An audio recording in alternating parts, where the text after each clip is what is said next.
The circle of teenagers fell silent as Emma's small body hit the ground inside the pen. She scrambled backward, dust clinging to her worn jeans, heart hammering against her ribs as the massive German shepherd's head snapped toward her. The dog's amber eyes locked onto hers, muscles tensing beneath its midnight coat. Time slowed. Tyler Whitford's laughter died in his throat. The phone, recording the prank, trembled in his hand. Shadow wasn't lunging. The dog everyone feared, the animal that had sent 2 handlers to the hospital, was standing perfectly still, head tilted, studying the terrified girl with an intensity that made the onlookers step back. "Oh my God," whispered Sophia, her manicured nails digging into her arm. "What's happening?" Emma couldn't move, couldn't breathe. Something passed between her and the beast. Recognition of a shared language only the wounded understand. Who would save whom in the 72 hours that followed? Leave a like and share your thoughts in the comments along with the city you're watching from now. Let's continue with the story. The Whitford estate sprawled across 5 acres of prime Connecticut real estate, its manicured lawns and Olympic-sized pool a world away from the modest cottage where Emma Grant and her mother lived on the property's edge. At 12, Emma had already learned that life distributed its gifts unevenly. While the Whitford children had closets larger than her bedroom, she wore hand-me-downs and dreamed of one day becoming a veterinarian, a dream that seemed as distant as the stars. Margaret Grant had started working as the Whitford's housekeeper 6 months ago. The sole staff member retained after COVID-19 forced Richard Whitford to downsize household operations. The truth, as Emma had overheard Walter Jenkins mutter, was that Richard considered domestic help expendable, unlike his car collection or wine cellar. Walter, the 72-year-old groundskeeper, was the only person who treated Emma with genuine kindness on the estate. His weathered hands and sun-spotted face told stories of Vietnam that his lips rarely did, though Emma had spotted the faded photograph of a younger Walter in uniform kneeling beside a military dog that he kept in his tool shed.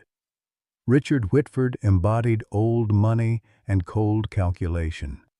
His wife Victoria moved through the house like a perfect prop, her designer clothes and frozen smile never betraying the emptiness Emma sometimes glimpsed in her eyes. Their son, Tyler, at 15, had already mastered his father's dismissive tone, wielding his privilege like a weapon against those he considered beneath him, especially Emma. Only their daughter Sophia, 13 and perpetually tethered to her phone, occasionally showed flickers of something warmer beneath her carefully constructed indifference. Emma had once caught her sneaking leftovers to a stray cat behind the tennis courts, an act Sophia had immediately demanded she forget. Then there was Shadow, the German shepherd that had arrived 3 months ago with papers documenting his pedigree but nothing explaining his aggression. Richard had purchased him as a status symbol, expecting an obedient guardian. Instead, he'd gotten a volatile ghost of a dog that growled at everyone who approached his kennel. "That animal is dangerous," Margaret had warned Emma repeatedly. "Stay away from him." But Emma had watched Shadow from a distance, noting how he paced his enclosure with military precision, how his ears flattened not in anger but in fear when Richard's voice boomed across the lawn. She recognized trauma in his eyes because she'd seen it in the mirror after her father left, never to return. The summer heat pressed down on the estate like a weight, creating an atmosphere where tension simmered beneath polished surfaces. In this world divided by wealth and power, Emma had learned to make herself small, invisible, until the day Tyler and his friends decided that the gardener's daughter and the dangerous dog would make for entertaining summer amusement. Emma's day had begun like any other summer morning, rising before dawn to help her mother prepare breakfast for the Whitfords. She moved quietly through the main house, dusting surfaces already spotless, invisible to the family that owned everything around her. Through the floor-to-ceiling windows, she caught glimpses of Shadow's enclosure, where the German shepherd patrolled with watchful eyes. Something about his solitude mirrored her own. "Emma, don't forget to sweep the pool area before the Whitfords' guests arrive," her mother reminded her, dark circles under her eyes betraying another night of worry about bills and their precarious position. One complaint from Richard Whitford, and they'd lose not only Margaret's job, but their home. "Yes, Mom," Emma replied, gripping the broom with calloused hands. At 12, she understood responsibility better than most adults. As she swept, the late morning sun beating down on her shoulders, Emma heard the unmistakable sound of Tyler's friends arriving.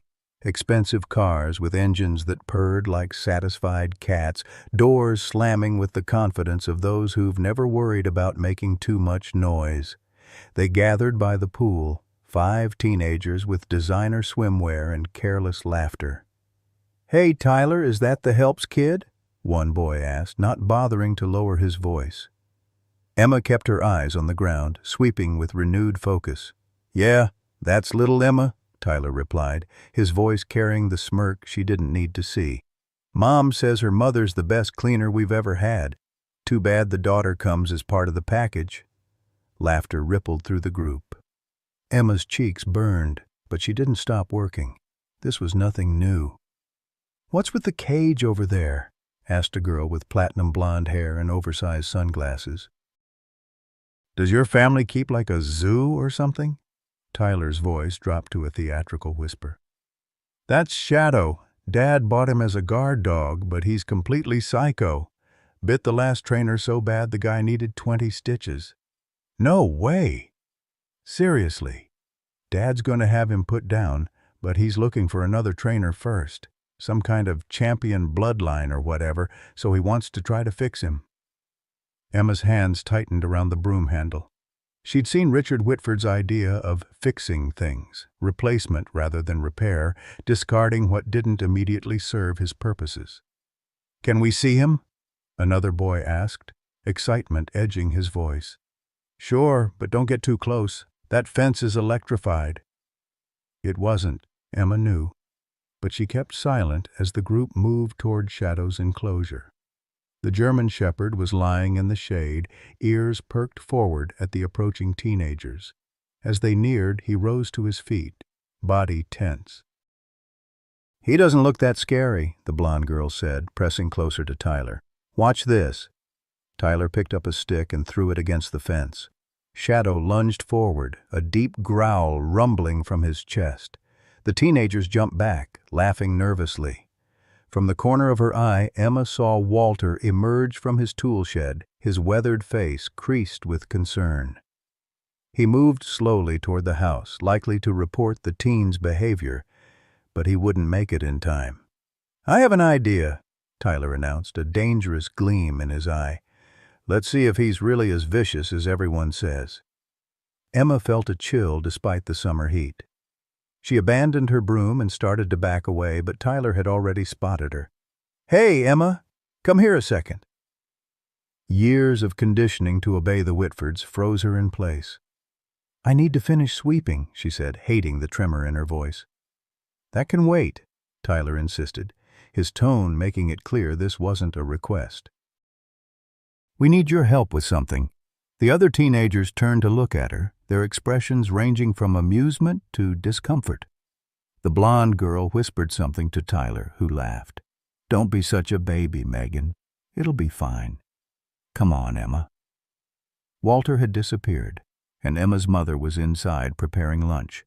There was no one to intervene. Reluctantly, she approached the group, keeping a wary distance. "What do you want?" she asked, eyes darting between the teenagers and Shadow, who was now pacing his enclosure, watching the proceedings with alert eyes.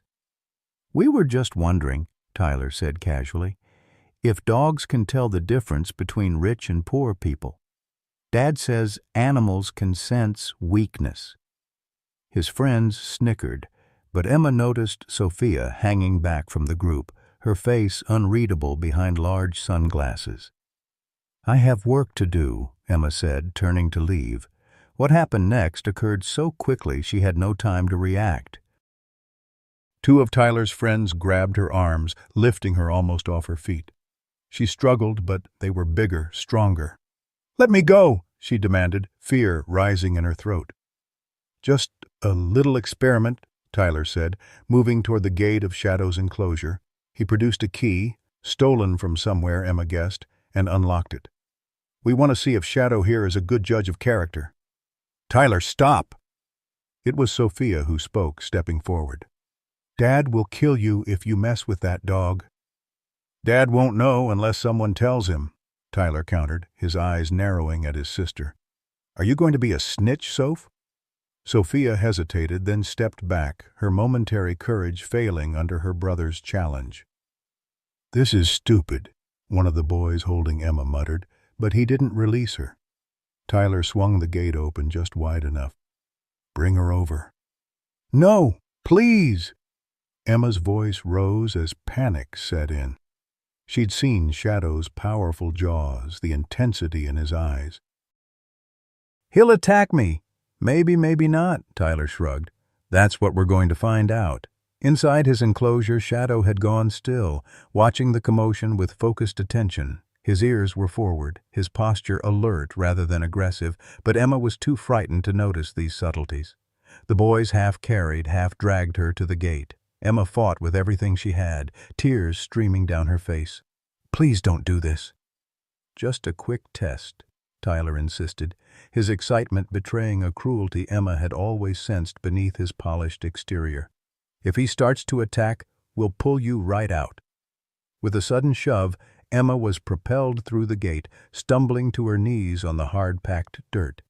Behind her, Tyler quickly secured the gate, and the teenagers backed away, phones raised to record whatever happened next. The world narrowed to just Emma and Shadow. The dog stood 15 feet away, his amber eyes fixed on her with unnerving intensity. She could hear her own heart thundering in her ears, feel every breath burning in her lungs. "Nice doggy," she whispered, her voice barely audible. "Please don't hurt me." Shadow took a step forward, then another. Emma closed her eyes, tears streaming down her cheeks, certain she was about to feel teeth tearing into her flesh. Instead, she felt a warm breath against her hand. Emma's eyes flew open. Shadow stood directly before her, his massive head lowered to the level of her kneeling form. He wasn't growling, he wasn't showing teeth, he was waiting. Outside the fence, the laughter had stopped. Tyler and his friends watched in confusion as the supposedly vicious dog gently sniffed Emma's outstretched hand. "What the hell?" Tyler muttered. "Why isn't he doing anything?" Emma barely heard him. Something extraordinary was happening between her and Shadow. His eyes, which she'd always seen from a distance as threatening, now revealed a depth of intelligence in what she could only describe as recognition, as if he saw in her something familiar. With trembling fingers, Emma slowly raised her hand. Shadow didn't flinch. Instead, he pushed his muzzle against her palm, allowing her to touch the soft fur between his ears. "That's impossible," one of Tyler's friends said. "My dad said that dog nearly killed someone last month." The moment was shattered by an authoritative voice that cut through the air like a whip. "What is going on here?" Richard Whitford strode across the lawn, his face a mask of fury. Behind him came Walter, moving as quickly as his aged legs would allow, and Margaret, her face drained of color at the sight of her daughter inside the enclosure with Shadow. "Emma!" Margaret cried, rushing forward only to be blocked by Richard's outstretched arm. "Don't open that gate," he ordered. "That animal is dangerous." But everyone could see that Shadow was sitting calmly beside Emma now, his posture relaxed, showing none of the aggression he'd displayed toward every other human who'd approached him. "Mr. Whitford," Walter said, his voice steady despite his obvious concern, "let me get the girl out." Richard's cold eyes swept over the scene, taking in his son's guilty expression, the phones still recording, and the inexplicable tableau of the girl and the dog. "Tyler, what did you do?" His voice was low, controlled, but filled with danger. Tyler's arrogance crumbled under his father's scrutiny. "It was just a joke, Dad. The dog wasn't supposed to. I mean, you thought it would be amusing to endanger someone's life?" Richard cut him off. "She's fine, though," Tyler protested weakly. "Look, the dog isn't even attacking her." Richard turned his attention to Emma and Shadow. His expression shifted from anger to calculation. "Margaret, your daughter appears to have a way with the animal," he said, his tone businesslike. "However, this doesn't change the fact that Shadow has proven himself unpredictable and dangerous. I've already contacted a facility to take him next week. He'll likely be euthanized, given his history." The words hit Emma like a physical blow. She looked at Shadow, who remained by her side, calm and dignified. There was nothing unpredictable or dangerous in his demeanor now. "Please don't," she said, finding courage she didn't know she possessed. "He's not bad. He's just scared." Richard's eyebrow arched in surprise at being addressed so directly by the housekeeper's daughter. "And you're a dog behavior expert now, are you, young lady?" "No, sir," Emma admitted. "But I've watched him. He only gets aggressive when people approach him aggressively. Maybe he just needs someone to be patient with him." Walter stepped forward. "The girl might be right, Mr. Whitford. German Shepherds are intelligent animals. With the right handler—" "I've already paid 3 professional trainers who have failed," Richard interrupted. "I'm not wasting any more time or money on a lost cause." Emma felt Shadow tense beside her, as if he understood the conversation determining his fate. Without thinking, she placed her hand on his back, and he immediately relaxed. "I could try," she said, the words tumbling out before she could stop them. "I could work with him. Please, give me a chance before you—" She couldn't bring herself to say the word. Richard looked at her with a mixture of amusement and irritation. "You? A 12-year-old girl with no experience?" "She did just accomplish what your expensive trainers couldn't," Walter pointed out quietly. "The dog is sitting calmly beside her, Mr. Whitford." A tense silence followed. Margaret looked terrified, clearly torn between protecting her daughter and not antagonizing their employer. Tyler and his friends had backed away, their prank forgotten in the face of adult intervention. Finally, Richard spoke. 3 days. "Sir?" Emma whispered. "You have 3 days to show me this dog can be controlled. If at the end of that time he shows any sign of aggression, any sign at all, he goes to the facility as planned." Richard's cold eyes met Emma's. "And if you fail, you and your mother might need to reconsider your employment situation here." The threat was clear. Emma swallowed hard, but nodded. "Thank you, sir. I won't let you down." Richard turned to Walter. "Get the girl out of there safely. Then I want to see you and Margaret in my study. Immediately." He glanced at Tyler and his subdued friends. "As for you, we'll discuss your behavior later." As Richard strode back toward the house, Victoria following without having said a word, Emma felt the weight of what she'd just committed to. She looked at Shadow, who gazed back at her with those intelligent eyes. "It's going to be okay," she whispered to him, not sure if she was trying to convince the dog or herself. "We have 3 days to change their minds." 3 days to save Shadow's life and perhaps her own future at Whitford Estate. That night, Emma couldn't sleep. The events of the day replayed in her mind as she lay on her narrow bed in the cottage she shared with her mother. The weight of Richard Whitford's ultimatum pressed down on her. 3 days to tame a dog everyone believed was dangerous, or lose everything. Through the window she could see Shadow's enclosure, a dark silhouette against the moonlit lawn. "What were you thinking?" her mother had asked after returning from Richard's study, her voice quavering between anger and fear. "That dog is not a pet, Emma. He's hurt people." "He didn't hurt me," Emma had insisted. "He was gentle, Mom. I think he's just scared." Margaret had shaken her head, tears brimming in her eyes. "Mr. Whitford made it very clear. If that dog shows any aggression after your 3 days, we're out of a job and a home." Now, in the quiet darkness, Emma slipped out of bed and padded to her small desk. She pulled out her mother's ancient laptop, a hand-me-down from the Whitfords when they upgraded, and opened a browser window. The Wi-Fi signal was weak this far from the main house, but she managed to connect. "German Shepherd training," she typed, determined to learn everything she could before morning. Hours passed as Emma absorbed information about positive reinforcement, behavioral cues, and the breed's natural instincts. German Shepherds, she learned, were incredibly intelligent, loyal, and protective, but they needed clear leadership and consistent training. One article mentioned that many showed aggression out of fear or past trauma, rather than inherent viciousness. As dawn broke, Emma's eyes burned with exhaustion, but her mind buzzed with strategies. She changed into jeans and a t-shirt, carefully folded her notes into her pocket, and slipped out of the cottage while her mother still slept. The morning air was cool, birds just beginning their chorus as Emma approached Shadow's enclosure. The German Shepherd was already awake, alert at the fence as she drew near. Unlike yesterday when fear had clouded her perception, Emma now noticed details. The way his ears moved forward with interest rather than flattening in aggression, how his tail remained neutral instead of tucked in fear or raised in dominance. "Good morning, Shadow," she said softly, stopping a few feet from the fence.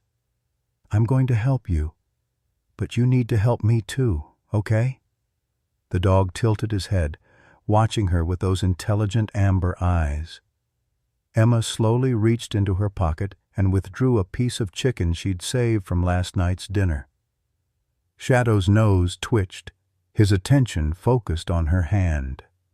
"Sit," Emma said clearly, holding the treat where he could see it. Shadow remained standing, though his eyes tracked her every movement. "That's okay," Emma murmured. "We'll learn together."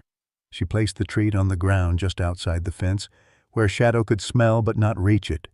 Then she demonstrated, sitting down on the grass herself. "Sit," she repeated.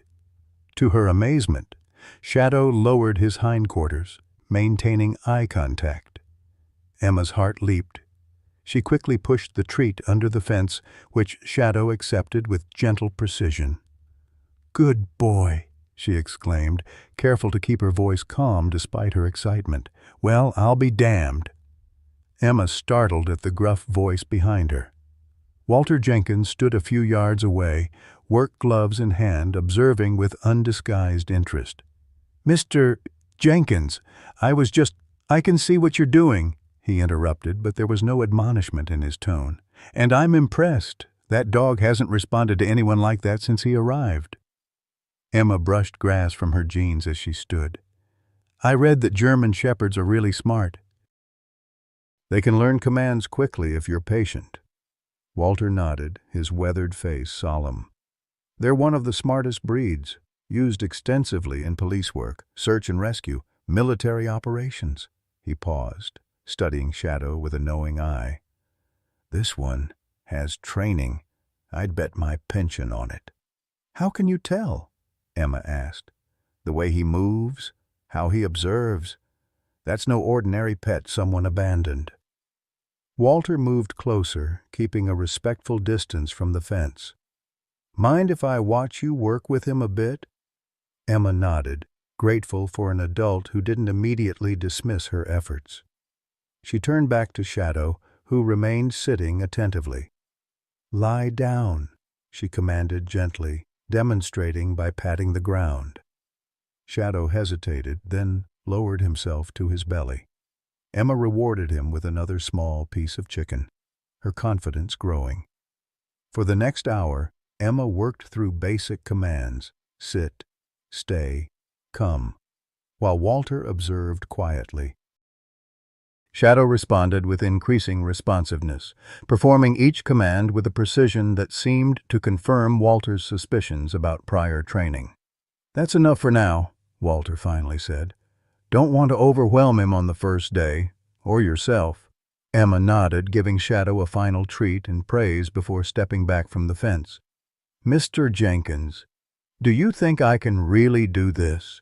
Make him safe enough for Mr. Whitford? Walter's eyes crinkled at the corners, though his expression remained serious. I think you're already doing something remarkable, Emma. But Richard Whitford isn't easily impressed, and his son might not want you to succeed. Because of yesterday? Because people like that don't like to be proven wrong. Walter rubbed his chin thoughtfully. Meet me at my tool shed after breakfast. I might have something that could help you. Emma hurried back to the cottage, her mind racing with possibilities. Her mother was in the kitchen, preparing for another day of work, worry etched on her face. Where were you? Margaret demanded. I was about to come looking. I was with Shadow, Mom. He's responding to commands already. Margaret closed her eyes briefly. Emma, honey, I know you want to help this dog, but I'm terrified. If this doesn't work, it will, Emma insisted, though doubt crept at the edges of her certainty. I promise. After helping her mother with breakfast service at the main house, during which the Whitfords barely acknowledged her existence, Emma slipped away to Walter's tool shed as instructed. The small wooden structure smelled of motor oil and freshly cut grass. Walter was inside, rummaging through a battered footlocker in the corner. He looked up when Emma entered, nodding and greeting. Close the door, he said, his voice lower than usual. What I'm about to show you needs to stay between us. Curiosity piqued, Emma obeyed. Walter pulled something from the footlocker, a faded photograph in a plastic sleeve. He handed it to her carefully, as if passing along something precious. The image showed a younger Walter in military uniform, kneeling beside a German shepherd wearing a tactical vest. Both man and dog looked battle-ready, their posture alert against a backdrop of dusty tents and military vehicles. That's Rex, Walter said, his voice softening with memory. My partner in Vietnam. Best damn K-9 soldier in our unit. Emma studied the photograph with new understanding. You were a dog handler? Dog handler, yes, but that's not quite right for what we did. We were partners, Rex and I. Equals in the field. Walter tapped the image. That dog saved my life more times than I can count. Could detect tripwires, ambushes, hidden enemies, things no human could sense. He took the photograph back, handling it with reverence before returning it to the footlocker. I've been watching Shadow since he arrived. The way he moves, how he observes everything. He reminds me of the military dogs I knew. Emma's eyes widened. You think Shadow was a military dog? Or police, or some kind of service animal? His behavior isn't random aggression, it's trained vigilance that's been twisted by something. Walter straightened, wincing slightly at the effort. I think he's suffering from what we used to call shell shock. PTSD, they call it now. The revelation hit Emma like a thunderbolt. It made perfect sense. Shadow's hypervigilance, his distrust of strangers, his immediate bond with her, perhaps recognizing a fellow wounded soul. If you're right, she said slowly, how do we help him? Walter smiled, a rare sight that transformed his stern features. That's the right question. Not how to train him, but how to help him heal. He reached back into the footlocker and pulled out a worn leather collar. This was Rex's. I've kept it all these years. It might help Shadow remember he's a working dog, not just a pet or guard animal. Emma accepted the collar reverently. Are you sure? It seems really important to you. It is, Walter acknowledged. But I think Rex would approve of its new owner. Armed with this new understanding and Walter's gift, Emma approached Shadow's enclosure with renewed purpose. The dog greeted her with alert interest, nothing like the aggression he reportedly showed others. Carefully, Emma entered the enclosure for the first time since yesterday's forced encounter. Shadow remained calm, watching her movements with intelligent eyes. She approached slowly, speaking in a gentle, even tone. "I think I understand you better now," she told him, holding out Rex's collar for him to sniff. "You're not just a pet, are you? You had a job, a purpose." Shadow's nostrils flared as he investigated the leather, perhaps detecting traces of another working dog from long ago. To Emma's amazement, he lowered his head, as if inviting her to put the collar on him. With trembling fingers, she fastened it around his neck, adjusting it to fit comfortably. Shadow stood perfectly still during the process, his behavior that of a professional accepting equipment rather than a pet receiving an accessory.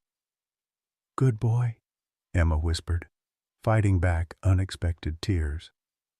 Something profound was happening between them, a recognition, an agreement.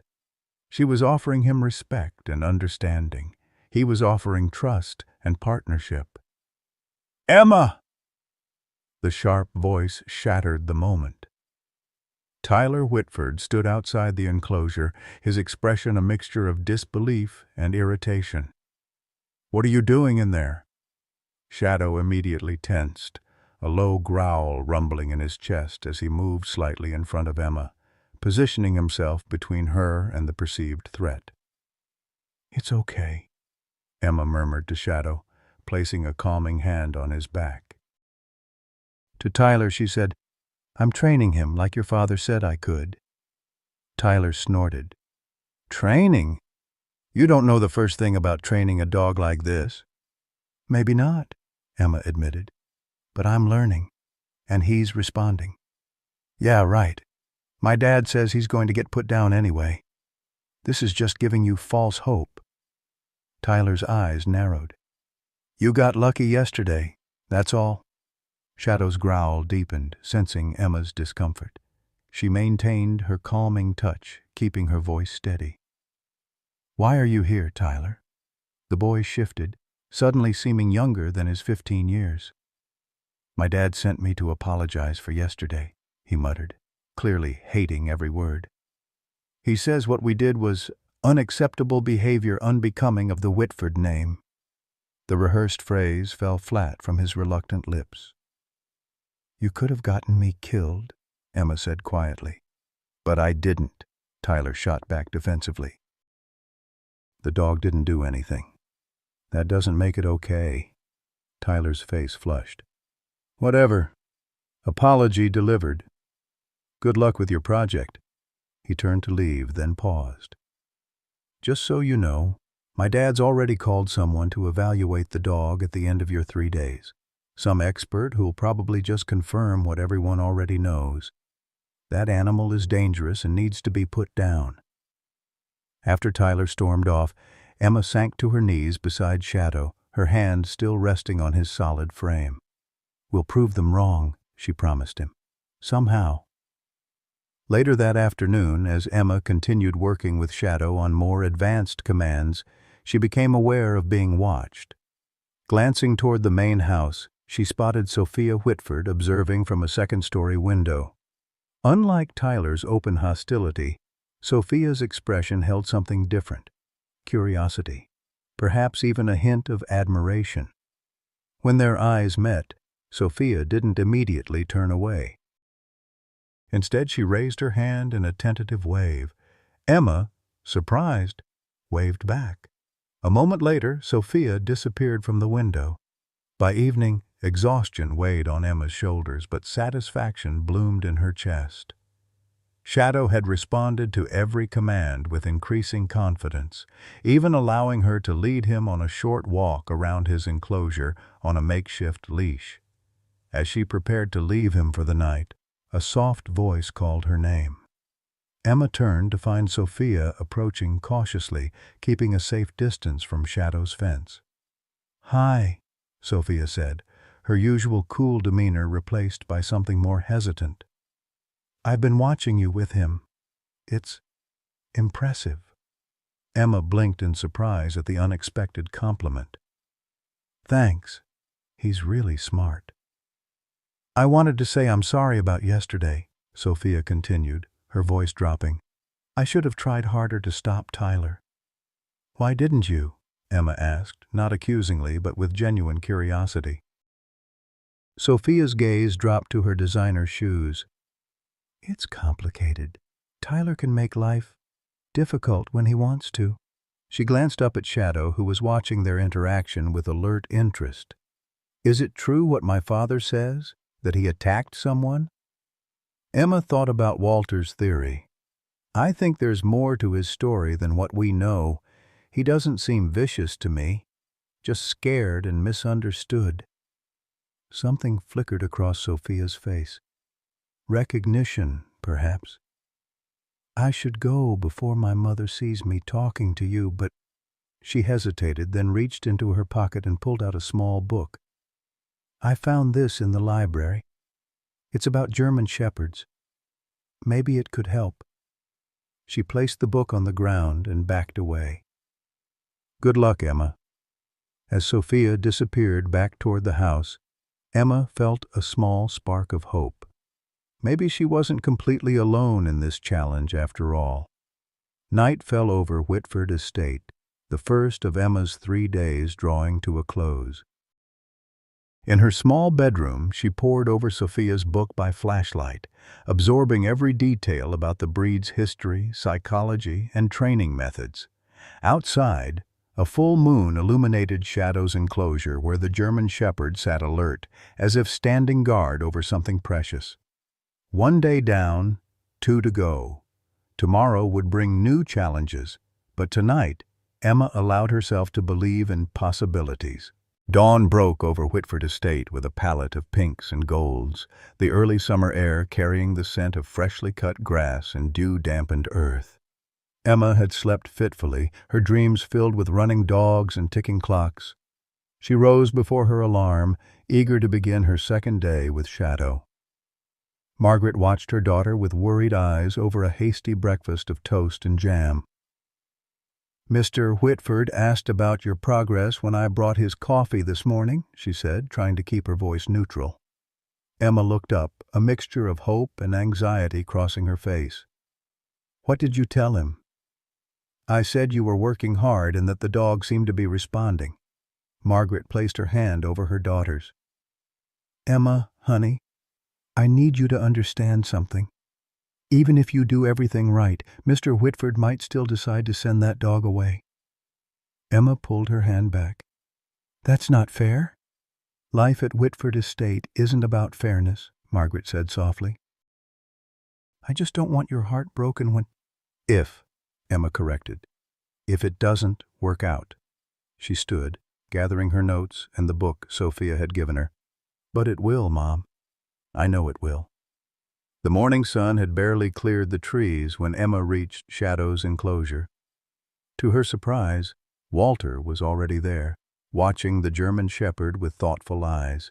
He nodded in greeting as she approached. Thought I'd get an early start, he explained, noting her curious expression. Been thinking about your friend here all night. Shadow stood at attention inside his fence, Rex's old collar a striking contrast against his dark fur. His posture held none of the agitation Emma had observed in her first days at the estate. Instead, he exuded a calm alertness, his gaze moving between Emma and Walter with intelligent assessment. I've been thinking, Walter continued, if we're right about his background, simple commands won't be enough to impress Whitford. We need to show his real capabilities. Emma nodded, understanding immediately. Like what he was trained to do before. Exactly. Walter pulled something from his pocket, a small pouch that emitted a faint herbal scent. This contains traces of materials military dogs are trained to detect. If Shadow has that background, he might still remember his training. For the next 2 hours, Emma worked with Shadow under Walter's guidance. They began with simple detection exercises, hiding the pouch and commanding Shadow to seek.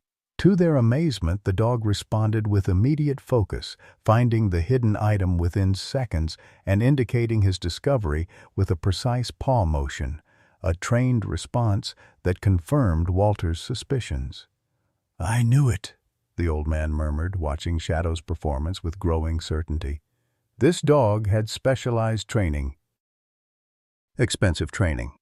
They progressed to more complex exercises, incorporating commands for protection, threat assessment, and controlled aggression, always ensuring Shadow understood the difference between practice and real danger. Throughout it all, the German Shepherd displayed a level of discipline and intelligence that exceeded Emma's wildest expectations. "He's remembering," she whispered to Walter as Shadow performed a flawless perimeter check of his enclosure. "It's like watching him come alive again." Walter nodded, uncharacteristic emotion tightening his weathered features. Military dogs are partners, not just tools. They form bonds as deep as any human relationship. Something happened to break that bond for Shadow, something traumatic enough to make him distrust humans. "Except me," Emma said softly. "Why does he trust me?" Walter studied her for a long moment. "Maybe because you needed him as much as he needed you." Their training session was interrupted by the arrival of Richard Whitford, who approached with measured steps, his expensive loafers incongruous against the dew-dampened grass. He watched from a distance as Emma demonstrated Shadow's progress, his expression revealing nothing. "Interesting," he said finally, when Emma had Shadow perform a series of complex commands. "I didn't expect this level of improvement so quickly." "He's a remarkable animal, sir," Walter offered. "Clearly had professional training before arriving here." Richard's eyes narrowed slightly. "Perhaps. But one day of obedience doesn't erase months of aggression." He turned to Emma. "I've arranged for Dr. Harmon to evaluate Shadow tomorrow afternoon. He's a renowned animal behaviorist who works with problematic cases. His assessment will determine Shadow's future."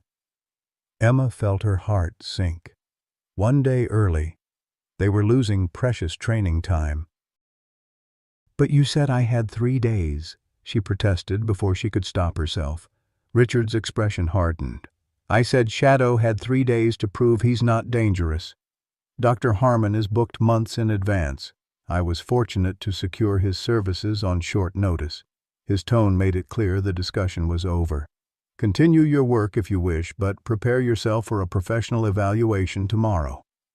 As Richard walked away, Emma turned to Walter, panic rising in her chest.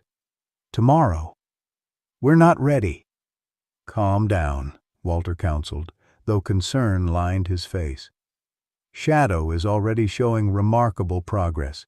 We just need to focus on the fundamentals that Dr. Harmon will be looking for.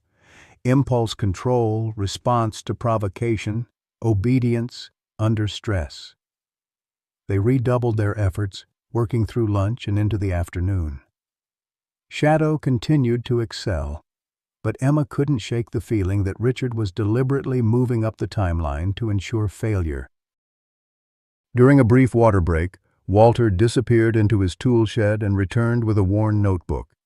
"Found my old training logs from Vietnam," he explained, handing it to Emma. "Might give you some insights into how military dogs were handled back then. Some things haven't changed much." Emma accepted the notebook reverently, recognizing the gift of trust Walter was extending. "Thank you. I'll study it tonight."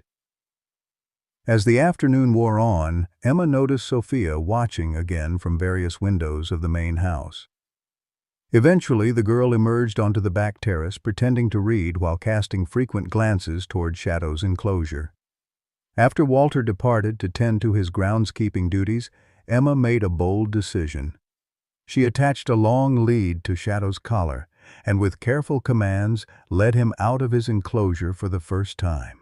The German Shepherd moved with disciplined precision beside her, neither pulling ahead nor lagging behind. Purposefully, Emma guided Shadow toward the terrace where Sophia sat. The girl's eyes widened in alarm as they approached, her book falling forgotten to her lap. "What are you doing?" Sophia hissed, glancing nervously toward the house. If my parents see—" "They won't," Emma assured her, maintaining a firm but gentle hold on Shadow's lead. "I just wanted to show you how well he's doing." Shadow sat obediently at Emma's command, his posture alert but relaxed. Sophia stared at him, fascination overcoming her fear.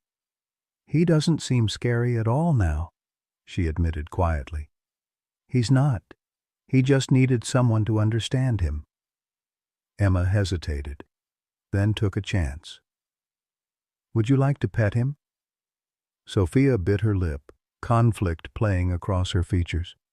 After a moment's hesitation, she slowly extended her hand, palm down, as Emma demonstrated.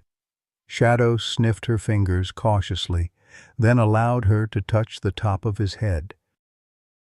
"Oh," Sophia breathed, a genuine smile transforming her usually guarded face. "His fur is so soft." "He likes you," Emma observed, noting Shadow's relaxed ears and gentle breathing. "He can tell when someone is kind." Something vulnerable flickered in Sophia's eyes. "I wish I'd stood up to Tyler yesterday. I should have done something." "You gave me the book," Emma reminded her. "That helped a lot." Their moment of connection was shattered by Victoria Whitford's sharp voice from the doorway. "Sophia, get away from that animal immediately!" Shadow tensed but didn't growl, responding to Emma's steadying hand on his collar. Sophia jumped to her feet, her momentary openness vanishing behind a mask of practiced compliance. "I was just watching Emma train him, Mother," she said, retreating toward the house. "She's doing an amazing job." Victoria's perfectly made-up face registered surprise at her daughter's defense of the help. Her gaze shifted to Emma and Shadow, assessment rather than immediate dismissal in her eyes. "My husband says the dog is being evaluated tomorrow," she said, her tone measured. "For everyone's sake, I hope Dr. Harmon sees improvement." There was something almost like sympathy in her voice, the first time Emma had ever detected such emotion from the Whitford matriarch. As Victoria ushered Sophia inside, Emma led Shadow back to his enclosure, her mind racing. The brief interaction with Sophia had given her an idea. Shadow's military training likely included working with multiple handlers. What if she could demonstrate that ability to Dr. Harmon? Showing that Shadow could respond to commands from someone other than herself might prove he wasn't just arbitrarily choosing to behave for one person. That evening, as shadows lengthened across the estate, Emma sat cross-legged outside Shadow's enclosure, reading aloud from Walter's notebook. The German shepherd listened with pricked ears, as if recognizing the terminology and protocols being described. "Emma?" Her mother's voice broke her concentration. Margaret approached cautiously, keeping a wary distance from Shadow. "It's getting late, honey. You need to eat and rest." "Just a few more minutes," Emma pleaded. "We're making real progress." Margaret sighed, then settled onto the grass beside her daughter, closer to Shadow than she'd ever voluntarily come before. "Tell me what you've learned," she said, making an obvious effort to show interest. Emma eagerly explained Shadow's training breakthroughs, the evidence of his military background, and her plans for Dr. Harmon's evaluation. Margaret listened attentively, her expression softening as she observed the bond between her daughter and the once feared dog. "You really care about him, don't you?" she asked when Emma finally paused for breath. "He's special, Mom. Not just smart, but I don't know, it's like he understands things. Feelings." Emma reached through the fence to stroke Shadow's head. "I think something bad happened to him before he came here. Something that made him stop trusting people." Margaret was quiet for a moment, watching her daughter's gentle interaction with the powerful animal. "You know," she said finally, "your father was like that after he came back from Iraq. So angry, so quick to see threats everywhere." A shadow crossed her face at the rare mention of Emma's absent father. "Some wounds aren't visible, but they're still there." Emma absorbed this unexpected connection, seeing Shadow in a new light. "That's why he needs a second chance," she said softly. "Everyone deserves that." As night fell, Emma reluctantly returned to the cottage, Walter's notebook clutched to her chest.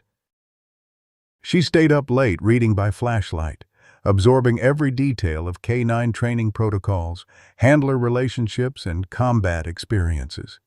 Walter's meticulous notes painted a picture of the profound bond between military dogs and their handlers, a partnership built on absolute trust and communication that went beyond words. One passage in particular caught her attention. "Rex knows when I'm afraid before I do. It's not just scent. It's something deeper, a connection I can't explain. In battle, we're not two separate beings but a single unit, each compensating for the other's weaknesses." Emma fell asleep with the notebook open beside her, dreams filled with soldiers and their loyal companions facing unseen dangers together. She woke to a gentle but persistent tapping on her bedroom window.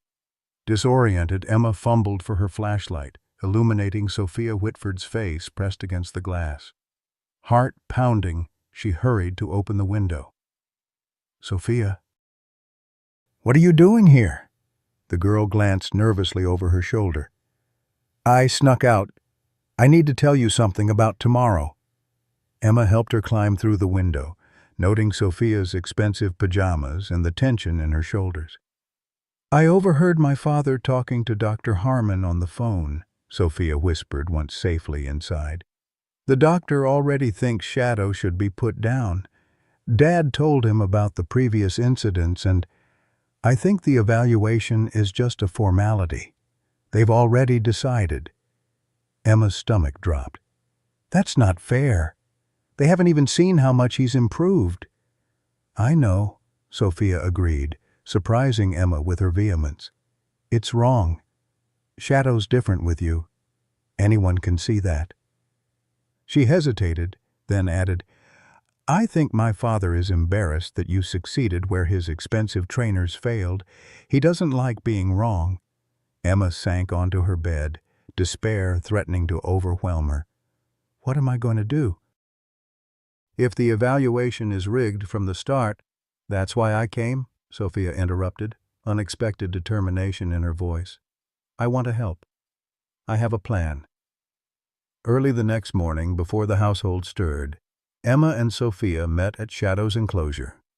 The German shepherd greeted Emma with his usual calm alertness, regarding Sophia with cautious interest. "Are you sure about this?" Emma asked, noting Sophia's nervous posture. "Yes," Sophia replied, straightening her shoulders. "If Dr. Harmon sees Shadow responding to both of us, he'll have to admit the dog isn't inherently dangerous." They spent the next hour working together, Emma guiding Sophia through basic commands while Shadow watched with intelligent eyes. To Emma's delight, the German shepherd gradually began responding to Sophia's instructions, hesitantly at first, then with increasing confidence. "He's doing it!"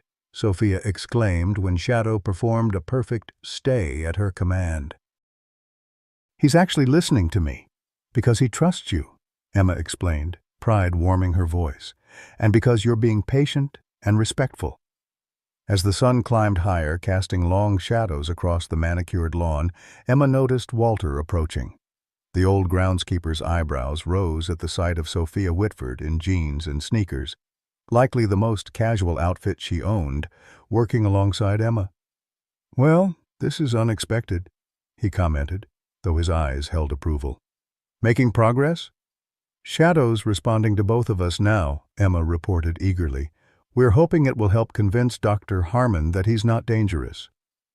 Walter nodded thoughtfully. "Smart strategy. Shows adaptability." He turned to Sophia, studying her with new respect. "Brave of you to get involved, Miss Whitford. Your father might not approve." Sophia lifted her chin, a flicker of defiance in her eyes. "My father doesn't approve of most things I do. Why should this be different?" A rare smile crossed Walter's weathered face. You remind me of someone I knew once. Same spirit. He reached into his pocket and withdrew a small object, a polished whistle on a leather cord. This is a specialized command whistle used with military dogs. If Shadow has the training, I suspect, he might respond to specific whistle patterns. He demonstrated, blowing a series of short and long tones that immediately captured Shadow's attention.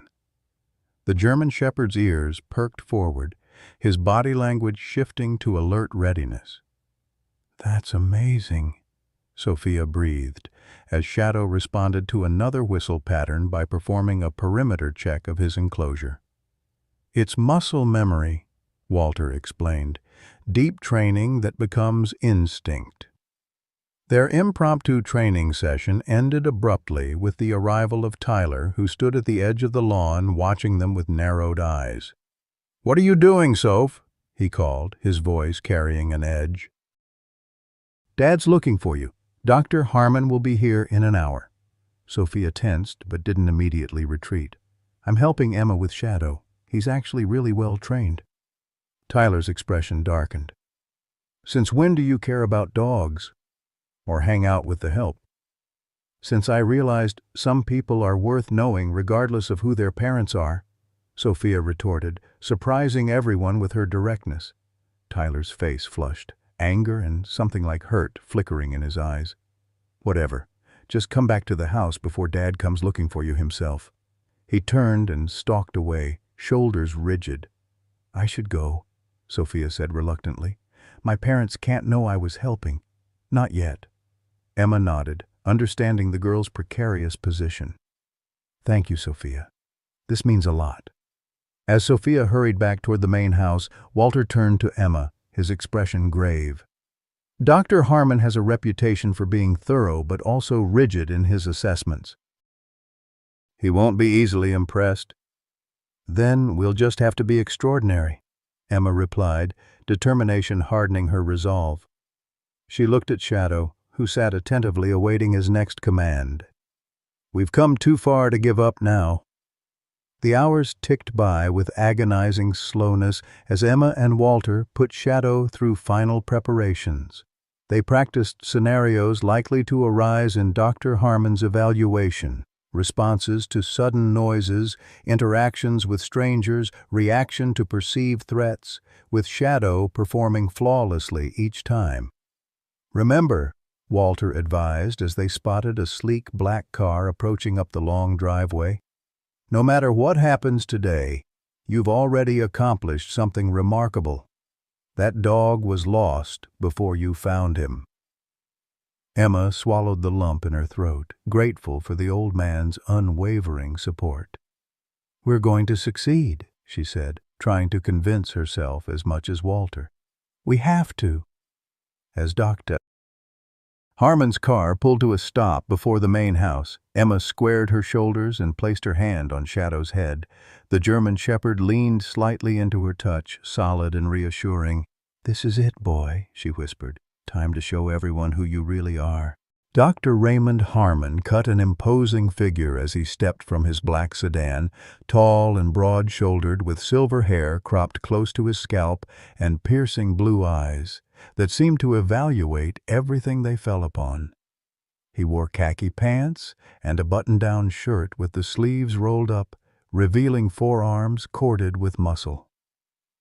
Emma noticed calloused hands and a slight limp as he moved toward the house where Richard Whitford waited on the front steps. "This isn't good," Walter murmured beside her. "Harmon has a military background.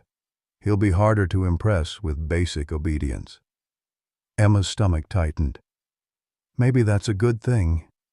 If Shadow really was a military dog, it could go either way, Walter interrupted, his eyes never leaving the two men now shaking hands. Harmon might recognize quality training, or he might hold Shadow to an impossible standard. They watched as Richard led Dr. Harmon inside, likely for refreshments before the evaluation began. Emma used these precious minutes to go through final preparations with Shadow, who seemed to sense the importance of the moment, his focus absolute as he responded to each command with precision.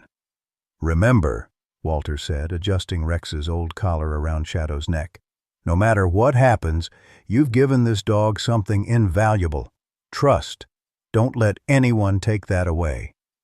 Emma nodded, her throat too tight for words. She'd grown to love Shadow in these intense days of training. The thought of him being taken away, possibly euthanized, was unbearable. 40 minutes later, Richard emerged with Dr. Harmon and Victoria leading them across the manicured lawn toward Shadow's enclosure. Tyler and Sophia followed a few paces behind, the contrast between siblings striking. Tyler radiating bored disdain, while Sophia's face was tight with barely concealed anxiety. Emma stood straighter as they approached, her hand resting lightly on Shadow's head. The German Shepherd remained perfectly still, alert but calm, exactly as they had practiced. "Dr. Harmon, this is Emma Grant, our housekeeper's daughter," Richard introduced with practiced politeness that nonetheless made Emma's status clear. "She's been working with the dog." The specialist's keen eyes assessed Emma briefly before focusing on Shadow. Something flickered across his face. Recognition, perhaps, though of what Emma couldn't tell. "Good afternoon, young lady," Dr. Harmon said, his voice deeper than Emma expected.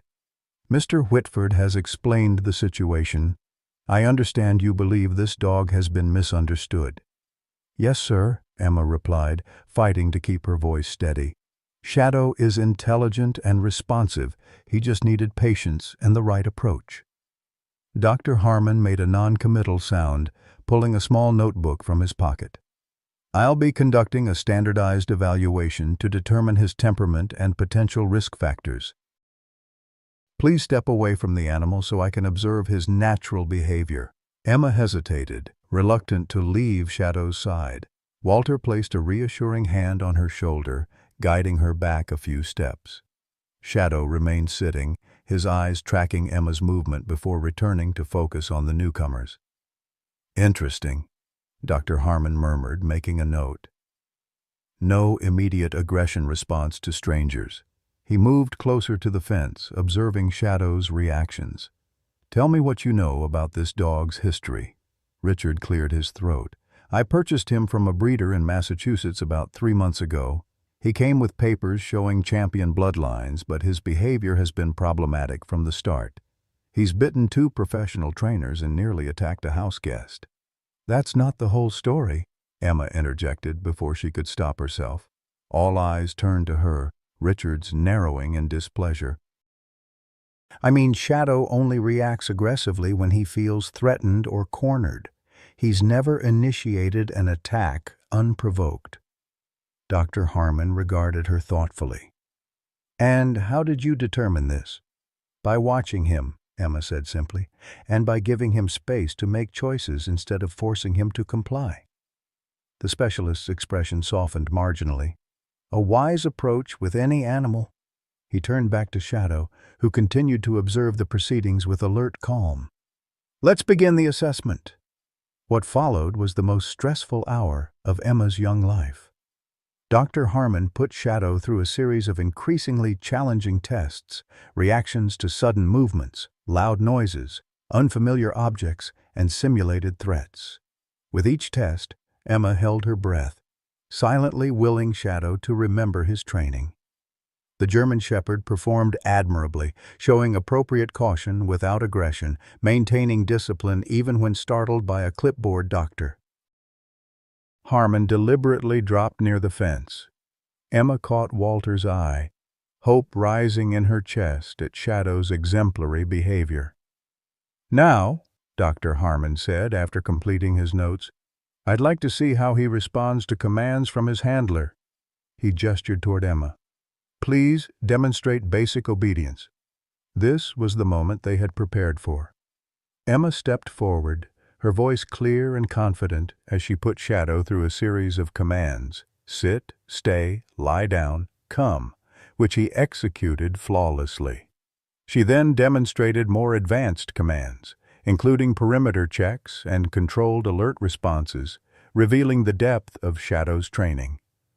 Dr. Harmon's eyebrows rose incrementally with each demonstration. "Impressive," he admitted, making additional notes. "Now, does he respond only to you, or can others command him as well?" Before Emma could answer, Sophia stepped forward, unexpectedly. "He responds to me, too," she said, her voice quavering slightly under her father's surprised stare. "Emma taught me how to work with him." "Sophia, get back here," Victoria ordered, alarm evident in her voice. "That animal is dangerous." "No, he's not, Mom," Sophia insisted, standing her ground. "Watch." To the astonishment of her parents, Sophia proceeded to demonstrate several commands that Shadow obeyed promptly, if with slightly less enthusiasm than he showed for Emma. "Well, I'll be damned," Richard muttered, his customary composure slipping. Dr. Harmon observed this development with heightened interest. "Very telling," he remarked, making more notes before addressing Emma directly. "Young lady, where did you learn to train a dog like this?" "I read everything I could find," Emma answered honestly, "and Mr. Jenkins helped me understand how military dogs are trained." At this, Dr. Harmon's attention shifted to Walter, who had remained quietly in the background. "Military dogs?" Walter stepped forward, standing straighter despite his age. "The dog shows all the hallmarks of specialized training, sir. Precision responses, tactical awareness, discipline under stress. No ordinary pet behaves that way naturally." Dr. Harmon studied Shadow with renewed focus.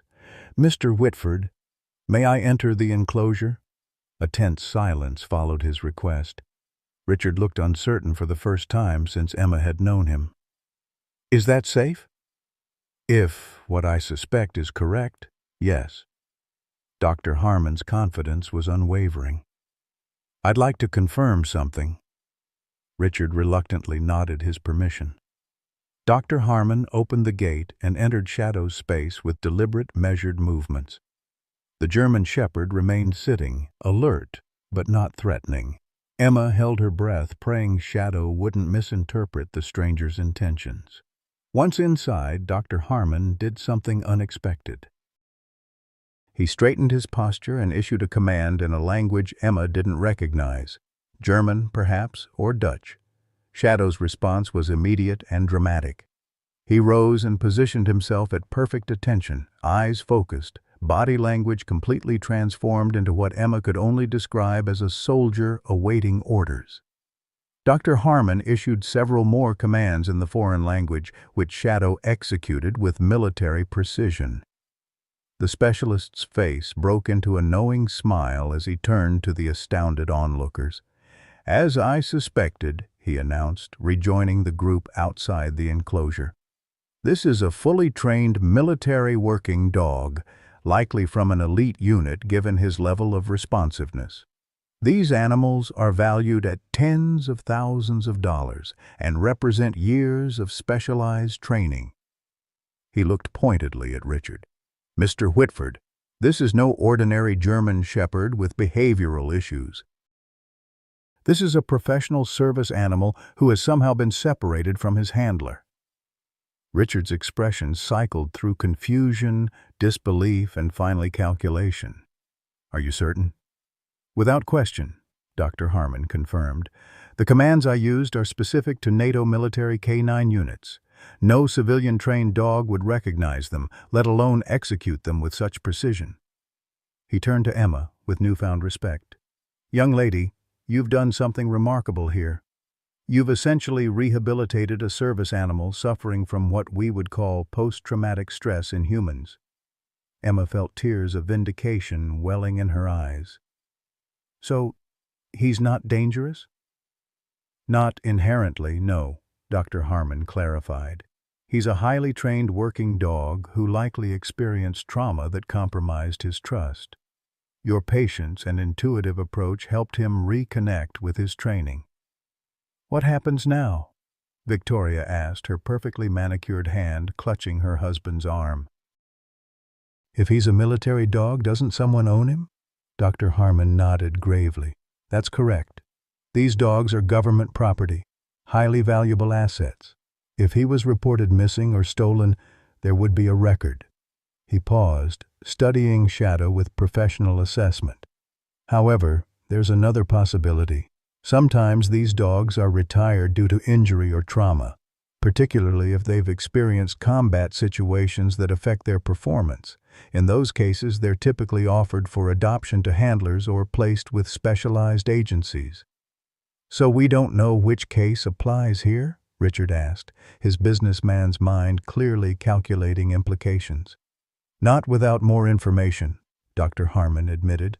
I can make some inquiries through my contacts. In the meantime, he turned to Emma again, I would recommend continuing the current arrangement. This dog has formed a bond with Ms. Grant that's clearly beneficial to his rehabilitation. Emma could hardly believe what she was hearing. Not only had Shadow passed the evaluation, but Dr. Harmon was recommending he stay with her.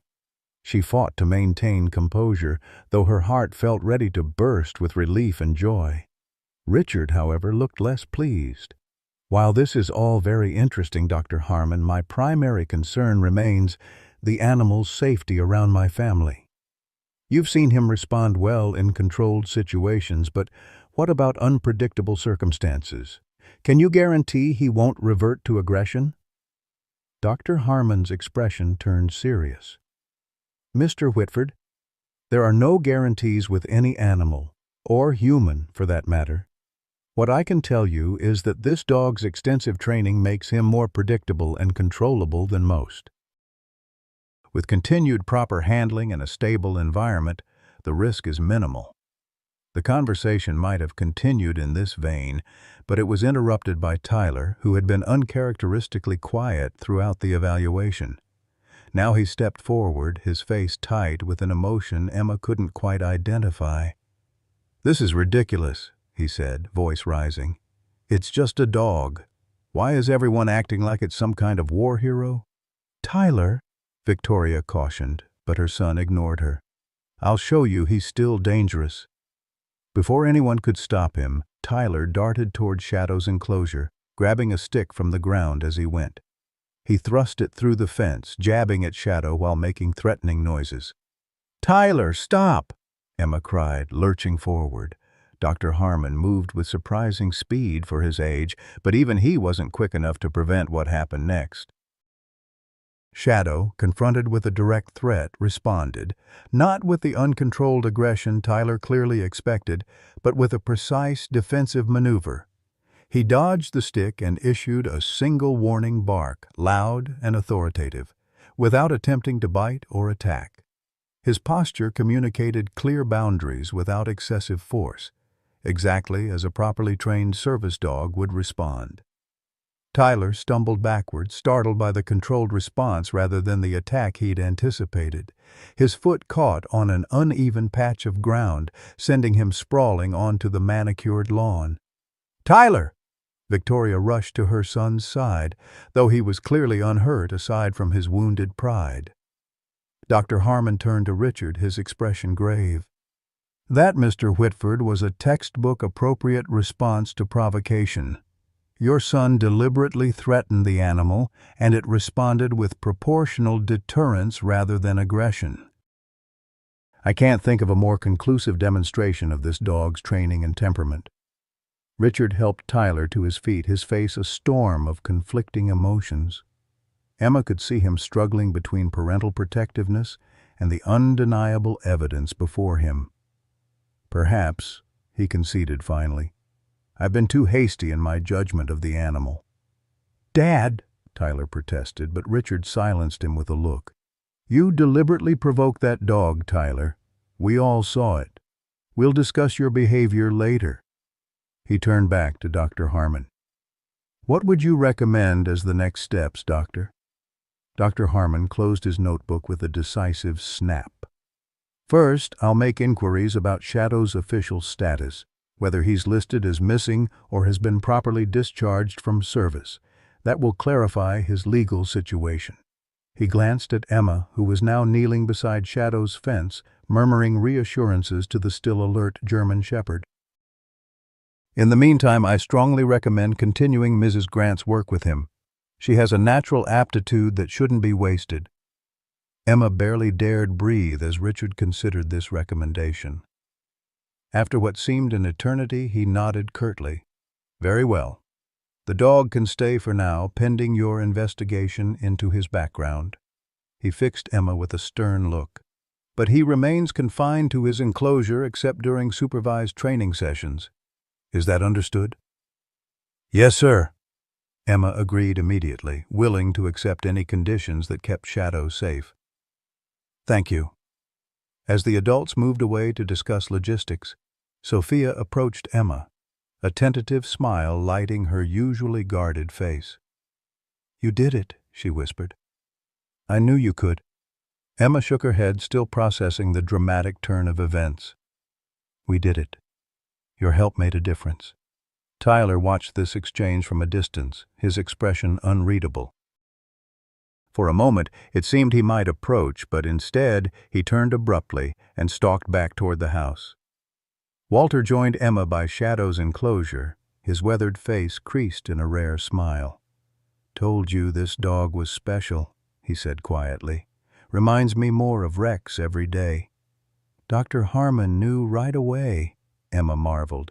"As soon as he gave those commands." "Military recognizes military," Walter replied simply. "But don't get too comfortable yet.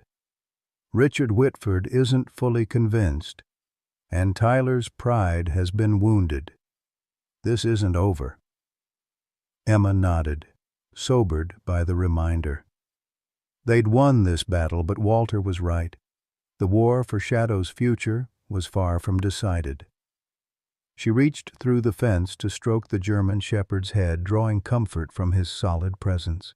"We'll figure it out," she promised him. "Whatever happens, we'll face it together." Later that evening, as twilight painted the Connecticut sky in deepening shades of purple, Emma sat cross-legged outside Shadow's enclosure, reading aloud from one of Sophia's books. The German shepherd lay near the fence, his head resting on his paws, amber eyes fixed on her face as if absorbing every word. Margaret approached quietly, 2 mugs of hot chocolate in her hands. She offered one to Emma, then settled beside her daughter with only the slightest hesitant glance toward Shadow. "Dr. Harmon spoke to me before he left," she said, blowing gently on her cocoa. "He said some very nice things about you." Emma looked up in surprise. "He did?" Margaret nodded, pride evident in her eyes despite her lingering concern. "He said you have a natural talent for animal behavior. That it's rare in someone so young." She hesitated, then added, "He also said that if you're interested in pursuing this kind of work, he could recommend summer programs for students." The possibility unfurled in Emma's mind like a flower opening to the sun, a pathway toward her dream of working with animals, of perhaps one day becoming a veterinarian. All because she'd connected with a dog everyone else had feared and misunderstood. "I'd like that," she said softly, reaching through the fence to stroke Shadow's head. The German shepherd leaned into her touch, eyes half closing in contentment. "I'd like that a lot." Margaret watched this interaction, her expression softening. "He really does trust you, doesn't he?" "We trust each other," Emma corrected gently. "That's what makes it work." As darkness settled over Whitford Estate, the first stars appearing like distant beacons, mother and daughter sat in companionable silence beside the fence that separated them from Shadow, but couldn't diminish the bond that had formed against all odds. Tomorrow would bring new challenges. Richard's lingering doubts, Tyler's wounded pride, the mystery of Shadow's past still to be unraveled. But for now, in this peaceful moment, Emma allowed herself to hope that perhaps everything might turn out right after all. The morning after Dr. Harmon's evaluation dawned with a heavy stillness, the air thick with humidity that promised summer storms later in the day. Emma woke early, anxiety churning in her stomach despite yesterday's apparent victory. Something about Walter's warning lingered. "This isn't over," making her uneasy as she dressed quickly and slipped out of the cottage. Shadow was already awake, pacing his enclosure with the measured precision that now seemed so obviously military to Emma's eyes. He stopped when he spotted her, ears forward, tail giving a single wag of recognition. Emma's heart swelled at this subtle greeting, so different from the wary alertness he'd shown just days ago. "Good morning, boy," she called softly, approaching the fence. "Ready for another day of training?" As Emma prepared Shadow's breakfast, she heard the distinctive sound of Richard Whitford's Mercedes pulling down the driveway, unusually early for the businessman to be leaving the estate. She watched from the corner of her eye as the sleek black vehicle disappeared through the ornate gates, wondering what urgent matter had called him away at such an hour. Margaret appeared a few minutes later, her uniform already on, worry lines creasing her forehead. "Emma, I need to talk to you," she said, glancing nervously at Shadow before focusing on her daughter. "Mr. Whitford has gone to meet with his lawyers this morning. About Shadow." Emma's stomach dropped. "Why? Dr. Harmon said Shadow should stay here." "As a recommendation, honey, not a binding decision." Margaret twisted her hands anxiously. "Mrs. Whitford told me they're exploring all legal options regarding the animal." She seemed upset about yesterday. The implications hit Emma like a physical blow. Despite Dr. Harmon's evaluation, despite Shadow's perfect behavior, the Whitfords might still be looking for a way to remove him, legally this time, with paperwork that would make their decision unassailable. "They can't do that," Emma protested, though she knew perfectly well they could. The Whitfords' wealth and connections gave them power her family could never match. Shadow passed the evaluation. Margaret placed a gentle hand on her daughter's shoulder. "I know it's not fair, but we need to be prepared. The Whitfords aren't accustomed to being challenged, especially not by—" "The help," Emma finished bitterly. "That's all we are to them." "Not to all of them," Margaret corrected softly. "Sophia seems to have grown quite fond of you, and Shadow." As if summoned by her name, Sophia appeared at the edge of the lawn, still in her pajamas despite the growing heat of the morning. Her face was drawn, eyes red-rimmed as if she'd been crying. "Emma," she called, hurrying over with none of her usual composed grace. "I need to talk to you. Now!" Margaret glanced between the girls, then nodded slightly. "I need to start breakfast at the main house. Be careful, both of you." With a final worried look at Shadow, she departed, leaving Emma and Sophia alone by the enclosure. "What's wrong?" Emma asked, alarmed by Sophia's obvious distress. "Everything," Sophia whispered, glancing back toward the house as if afraid of being overheard. "I woke up when Dad was leaving and heard him on the phone. He's not just meeting with lawyers, he's meeting with someone from an animal research facility." Her voice broke. "They do testing on dogs, Emma. Medical experiments." Horror washed over Emma in a cold wave. "That can't be legal. Shadow is a military dog." "That's just it," Sophia continued, her words tumbling out in panicked succession. "Dad says without proof of Shadow's military status, he's just a dog with a dangerous history.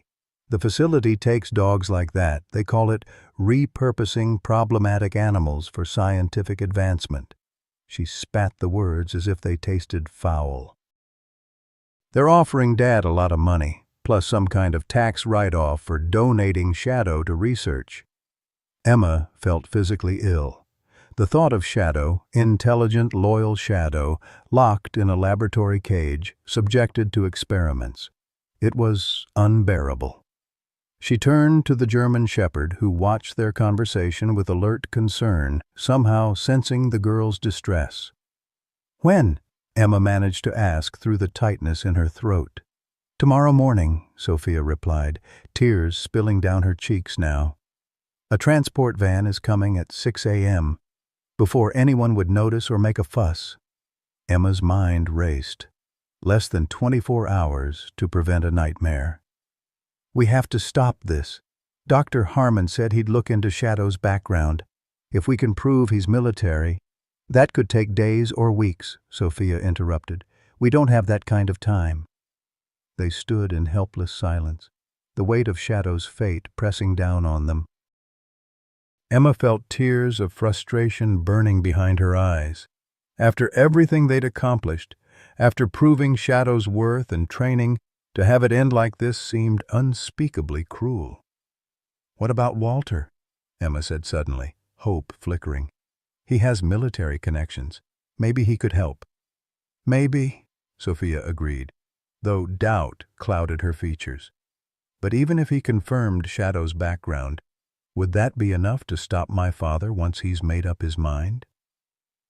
The question hung in the air, unanswerable. Both girls knew Richard Whitford's reputation for unyielding determination once a course was set. "We have to try," Emma insisted, clinging to hope despite the odds. "Let's find Walter." They located the groundskeeper in his tool shed, already at work despite the early hour. His weathered face grew grave as they explained the situation, bushy eyebrows drawing together in a thunderous frown. "Research facility, is it?" he muttered, shaking his head. "Dirty business, that. And no place for a dog like Shadow. Can you help us prove he's a military dog?" Emma pleaded. "You recognized it right away." Walter sighed heavily, setting down the pruning shears he'd been sharpening. "Recognition isn't proof, Emma, not the kind that would stand up legally, without documentation, service number, unit assignment, discharge papers. Shadow is just a dog in the eyes of the law." "But Dr. Harmon said—" "Dr. Harmon recognized what we all see," Walter interrupted gently. "But suspicion isn't the same as verification. Military working dogs are tracked meticulously. If Shadow was officially reported missing or stolen, there'd be records. But accessing those records takes time and authority we don't have." Sophia's shoulders slumped. "So there's nothing we can do?" Walter was silent for a long moment, his gaze distant as if weighing difficult options. Finally, he spoke, his voice lower than before. "I didn't say that. I said we can't prove his status through official channels quickly enough." He looked at each girl in turn, his expression deadly serious. "What I'm about to suggest isn't strictly by the book. Are you prepared for that?" Emma and Sophia exchanged glances, then nodded in unison. "Shadow needs to disappear," Walter said simply, "before that transport arrives tomorrow." "You mean, take him away?" Emma whispered, both thrilled and terrified by the suggestion. "Temporarily," Walter clarified. "Just long enough for Dr. Harmon to complete his investigation and provide official proof of Shadow's background. Once we have that documentation, Richard would have a harder time legally donating him anywhere." Sophia bit her lip. "Where would he go?" "They'd search the estate immediately." "I have a friend," Walter said carefully. "Vietnam buddy who lives about 20 miles from here. Isolated property, no close neighbors. Shadow could stay there a few days while we sort this out." Emma's mind whirled with the implications. "But that would be stealing. Is it stealing to prevent an injustice?" Walter countered gently. "Sometimes the right path isn't the easiest one, Emma, or the one that follows every rule." A heavy silence fell as the ethical dilemma hung between them.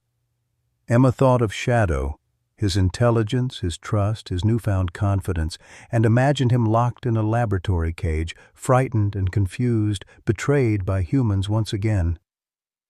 "If we do this," she said slowly, "we could all get in serious trouble. Mom could lose her job. You could lose yours," she added, looking at Walter. The old groundskeeper shrugged. "Been meaning to retire anyway. As for your mother, that's a risk you'll need to consider carefully." Sophia straightened, unexpected resolve hardening her features. "I'll make sure Margaret doesn't get blamed. I'll tell my parents I was involved, that I helped plan everything. They won't fire your mom if they think their precious daughter was part of it." Emma stared at Sophia in surprise. The girl she'd once thought of as just another privileged Whitford had revealed depths of courage and compassion Emma never suspected.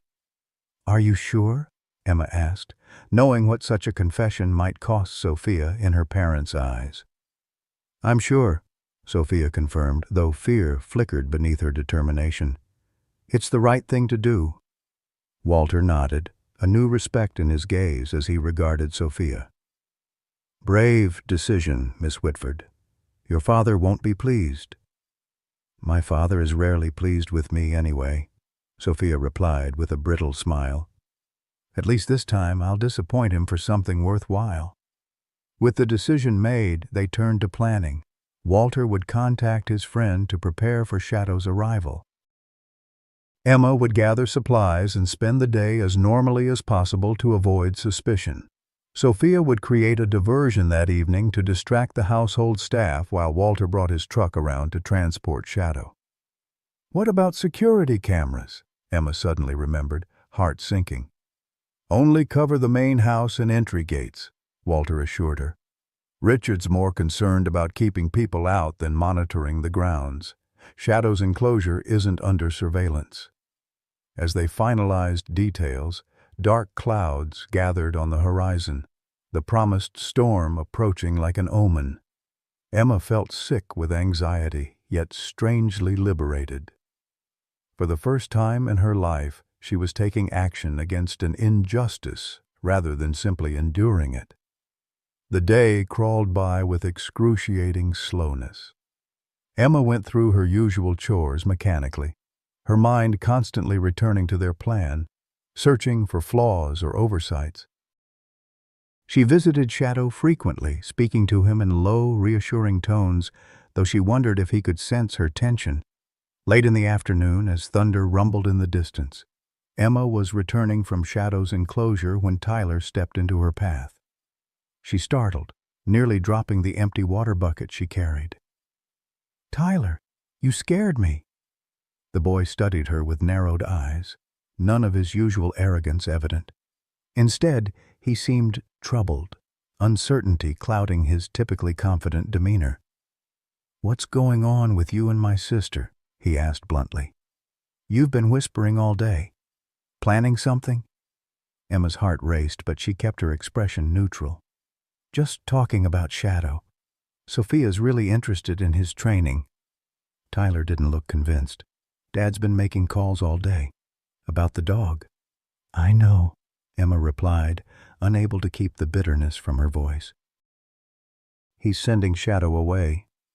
"To a research place," Tyler confirmed, surprising Emma with his knowledge. "I heard him talking to Mom." Emma studied Tyler's face, trying to decipher his intentions. Was he gloating? Warning her? His expression gave nothing away. "Why are you telling me this?" she asked cautiously. Tyler shrugged, looking suddenly younger than his 15 years. "I don't know. It seems wrong, I guess, after what Dr. Harmon said." He kicked at the ground, avoiding her eyes. "I didn't think Dad would do something like that." A flicker of hope kindled in Emma's chest. "Do you think you could talk to him? He might listen to you." Tyler gave a harsh laugh. "Dad doesn't listen to anyone once he's made up his mind. Especially not me." There was unexpected pain in his voice, a glimpse of vulnerability beneath the privileged facade. "I thought you didn't even like Shadow," Emma said carefully. "I don't." "Didn't." Tyler corrected himself, frowning. "But he didn't attack me yesterday when I provoked him. He could have, but he didn't." He met Emma's eyes directly for perhaps the first time. "That means something, doesn't it?" Before Emma could respond, rain began to fall, fat droplets quickly becoming a downpour. Tyler turned without another word, jogging back toward the house. Emma watched him go, confusion mingling with the faintest stirring of hope. Could Tyler prove an unexpected ally? Or was this conversation itself a trap, designed to expose their plans? By evening, the storm had intensified, rain lashing the estate in wind-driven sheets. Thunder boomed overhead as Emma huddled with her mother in their cottage, pretending to read, while her stomach churned with anxiety. "Are you feeling all right, honey?" Margaret asked, noticing her daughter's pallor. "You've been quiet all day." "Just worried about Shadow," Emma replied truthfully. "In this storm." Margaret's face softened with sympathy. "His enclosure has good shelter. I'm sure he's dry." She hesitated, then added gently, "Emma, I know you've become attached to him, but we need to prepare for the possibility that Mr. Whitford will—" A sharp knock at the door interrupted her, making both of them jump. Margaret opened it to find Sophia standing on their doorstep, drenched despite the umbrella clutched in her white-knuckled grip. "Mrs. Grant," she gasped, voice pitched with manufactured panic, "my mother needs you at the house right away. There's water coming through the ceiling in the east wing." Margaret grabbed her raincoat immediately. "Emma, stay here. I'll be back as soon as I can." As soon as Margaret was out of sight, hurrying toward the main house, Sophia turned to Emma with grim determination. "It's time." Walter's waiting with his truck behind the tool shed. Heart pounding, Emma grabbed the backpack she'd secretly prepared, containing Shadow's food, Rex's whistle, and a few personal items she couldn't bear to leave behind. Together, the girls dashed through the deluge toward Shadow's enclosure. The German shepherd was agitated, sensing the tension and unusual activity. Emma spoke soothingly as she attached the leash to his collar, praying he would cooperate despite the storm and chaos. "It's okay, boy," she murmured, rain plastering her hair to her face. "We're going somewhere safe. I promise." Walter appeared through the curtain of rain, keys in hand. "Truck's ready. We need to move fast." With Shadow between them, they made their way toward the waiting vehicle, visibility reduced to mere feet by the storm's fury. The darkness and rain provided perfect cover, but also made progress treacherous on the slick grass. They had almost reached the truck when floodlights suddenly blazed to life, illuminating the scene in harsh white light. Emma froze, momentarily blinded. Shadow tensed beside her, a low growl rumbling in his chest. "What the hell do you think you're doing?" Richard Whitford's voice cut through the storm's roar. He stood 20 feet away, Tyler beside him, both holding flashlights. Behind them, 2 security guards Emma had never seen before watched with hands hovering near their belts. Walter stepped forward, positioning himself slightly in front of the girls. "Evening, Mr. Whitford. Just getting the dog to shelter. Storm's got him spooked. In my groundskeeper's truck? With luggage?" Richard's voice dripped with cold fury. "Do you think I'm a fool, Jenkins?" Sophia moved to stand beside Walter, chin raised defiantly despite the fear evident in her eyes. "Dad, please, you can't send Shadow to that research place. It's cruel." Richard's expression hardened further. "So you were eavesdropping, and now you're involved in attempted theft of my property." His gaze shifted to Emma, dismissing her with a glance before returning to his daughter. "Get back to the house, Sophia. We'll discuss your punishment later." "No." The single word hung in the rain-soaked air, Sophia's voice stronger than Emma had ever heard it. "I won't let you do this." For a moment, genuine surprise flickered across Richard's face, quickly replaced by cold authority. "Guards, please escort my daughter back to the house, and secure the dog." The security men moved forward. Shadow's growl deepened, his body shifting subtly into a defensive posture. Emma tightened her grip on his leash, heart hammering with fear. Not of Shadow, but for him. If he reacted aggressively now, it would only confirm Richard's narrative of dangerous instability. "Shadow, stay," she commanded firmly, though her voice trembled. To her immense relief, the German shepherd obeyed, remaining tense but controlled beside her. One guard reached for Sophia's arm. She jerked away, stumbling backward in the mud. "Don't touch me!" "Stop!" The shout came from an unexpected source. Tyler, stepping forward from his father's shadow. "Dad, this is wrong." You know it is. Richard turned to his son with dangerous stillness. Tyler, not now. Yes, now, Tyler insisted, rain streaming down his face. Dr. Harmon said Shadow's a trained military dog. You can't just send him to be experimented on. This is not up for debate, Richard snapped. That animal is dangerous and unpredictable. The facility is offering a solution that benefits everyone. Benefits everyone except Shadow, Emma couldn't stop herself from saying, though her voice was nearly lost in a crash of thunder. Richard's cold gaze fixed on her. Ms. Grant, your employment arrangement, and your mother's, hangs by a very thin thread right now. I suggest you reconsider your position. The threat struck Emma like a physical blow. Her mother's job, their home, everything depended on the Whitfords' goodwill. She felt Shadow press against her leg, solid and warm despite the rain soaking his coat. In that moment of connection, her resolve hardened. With all due respect, sir, she said, amazed at the steadiness in her voice, I understand what's at stake. But this is wrong, and I can't pretend it isn't. Walter placed a supportive hand on her shoulder. Mr. Whitford, reconsider this course of action. Dr. Harmon was clear about Shadow's value and training. At least wait for his official report before making any decisions.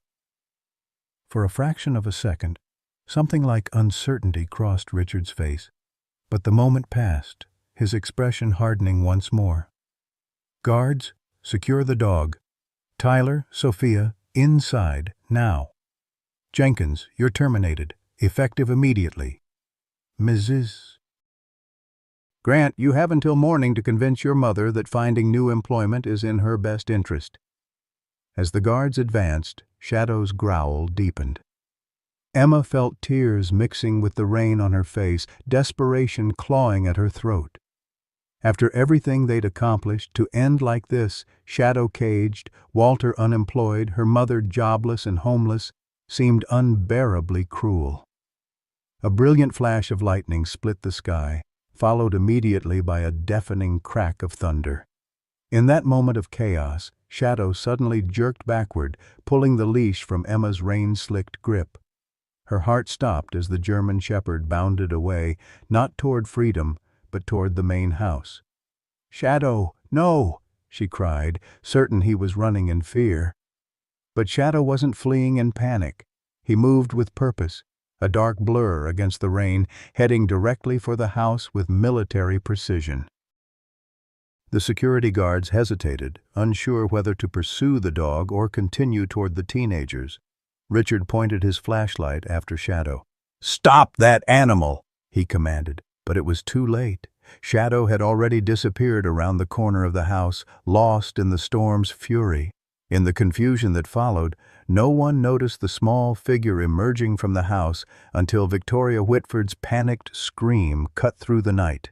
"Richard, come quickly! It's Sophia, she's having a seizure."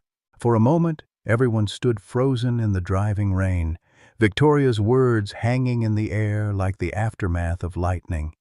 Then Richard broke into a run toward the house, confusion and fear replacing his cold anger.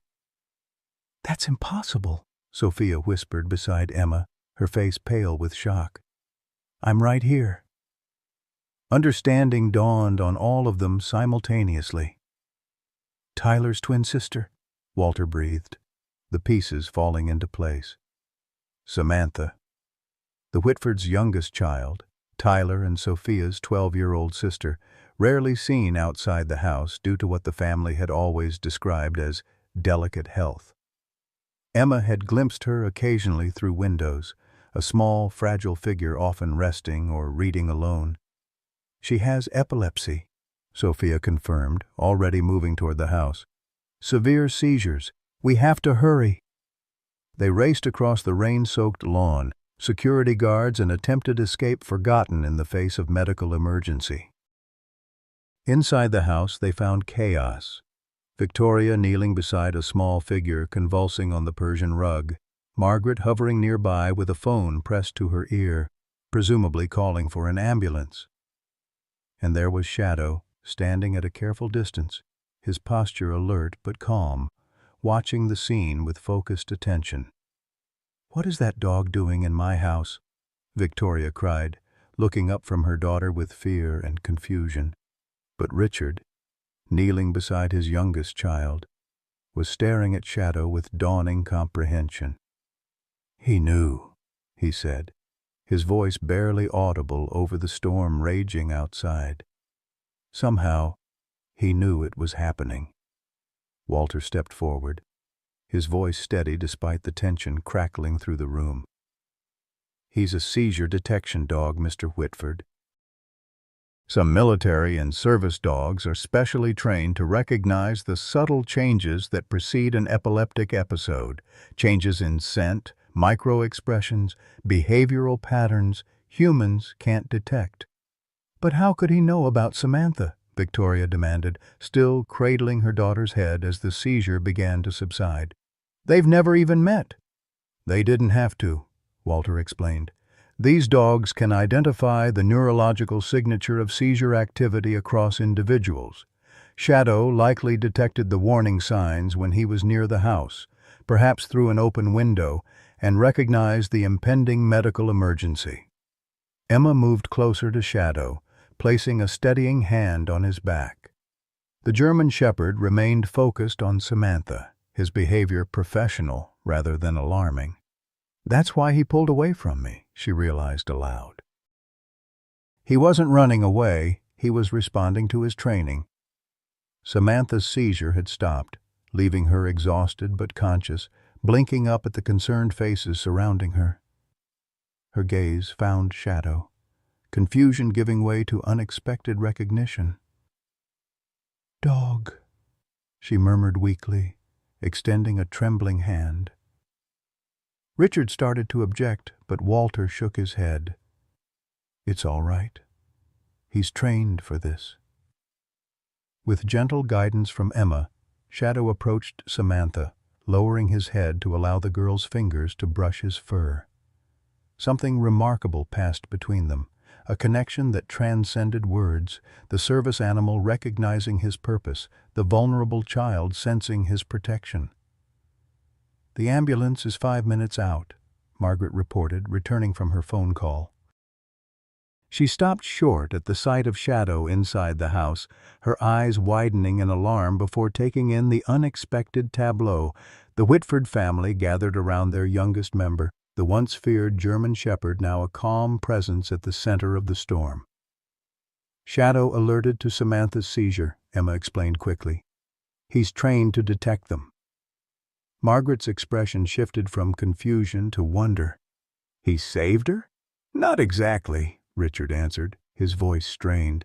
"The seizure would have happened regardless, but he seemed unable to finish, the words sticking in his throat. "He gave us warning," Victoria completed for him, her perfectly manicured hand still stroking her daughter's hair. "He knew before any of us." For the first time since Emma had known her, Victoria Whitford's sophisticated facade had cracked, revealing the frightened mother beneath the polished exterior. In that moment of vulnerability, something shifted in the room's dynamic, the carefully maintained barriers between employer and employee, privileged and working class, suddenly less impenetrable. The wail of approaching sirens cut through the momentary calm. Paramedics would arrive any second, bringing with them questions and complications. Shadow's presence in the house, the same animal scheduled for removal the next morning, would require explanation. Richard seemed to realize this simultaneously. He straightened, the businessman reasserting control even as the father remained visibly shaken. "Jenkins, take the dog back to its enclosure before the paramedics arrive. We'll discuss this situation after Samantha has been attended to." Walter nodded, understanding the unspoken truce. "Come on, Emma. Let's get Shadow settled." As they led Shadow from the room, Emma caught Sophia's eye. The girl mouthed a silent "thank you" before turning back to her sister, shoulders squared with newfound strength. Outside, the storm had begun to abate, the pounding rain softening to a steady drizzle. Emma, Walter, and Shadow made their way to the enclosure in silence, each processing the dramatic turn of events. "Do you think this changes anything?" Emma finally asked as Walter secured the gate behind Shadow. "About tomorrow, I mean." The old groundskeeper considered the question carefully, his weathered face thoughtful in the dim light. "Hard to say. Richard Whitford doesn't change course easily, especially when money's involved. But seeing Shadow's training in action, directly benefiting his own child," he shrugged. "It might give him pause at least." Emma pressed her face against the fence, watching Shadow settle into his shelter. "It's not fair," she whispered. "Even after everything he's done, they could still take him away." Walter placed a gentle hand on her shoulder. "Life rarely deals in fairness, Emma. But sometimes, just sometimes, the right thing finds a way to happen despite the odds." He glanced toward the main house, where lights blazed from every window. "Get some rest. Tomorrow will bring its own challenges." But sleep proved elusive in the Grant cottage that night. Emma lay awake, listening to the diminishing storm, her mind replaying the evening's events on an endless loop. Around midnight, Margaret returned, exhausted but buzzing with the aftermath of crisis. "Samantha's stable," she reported, sinking onto Emma's bed. "They've taken her to the hospital for observation, but the doctor says it's a precautionary measure." She studied her daughter's face in the dim light. "You knew, didn't you, about the attempted escape with Shadow?" Emma nodded, unable to lie to her mother. "We had to try, Mom. Mr. Whitford was going to send Shadow to a research facility for experiments." Margaret closed her eyes briefly, absorbing this information. "Oh, Emma, are you angry?" "Worried," Margaret corrected softly. "Always worried about your heart that feels too much." She sighed deeply. "But no, not angry. Not after what I saw tonight." "Do you think they'll still send Shadow away tomorrow?" Emma asked, the question that had tormented her for hours finally finding voice. Margaret's silence was answer enough. Political realities hadn't disappeared with one dramatic demonstration of Shadow's abilities. Richard Whitford's pride and financial interests remained powerful motivators. "Try to sleep," Margaret finally said, kissing Emma's forehead. "Whatever happens, we'll face it together." Dawn arrived with mocking brightness, the storm's violence replaced by clear skies and birdsong. Emma dressed quickly and hurried to Shadow's enclosure, determined to spend whatever time remained with him before the transport arrived.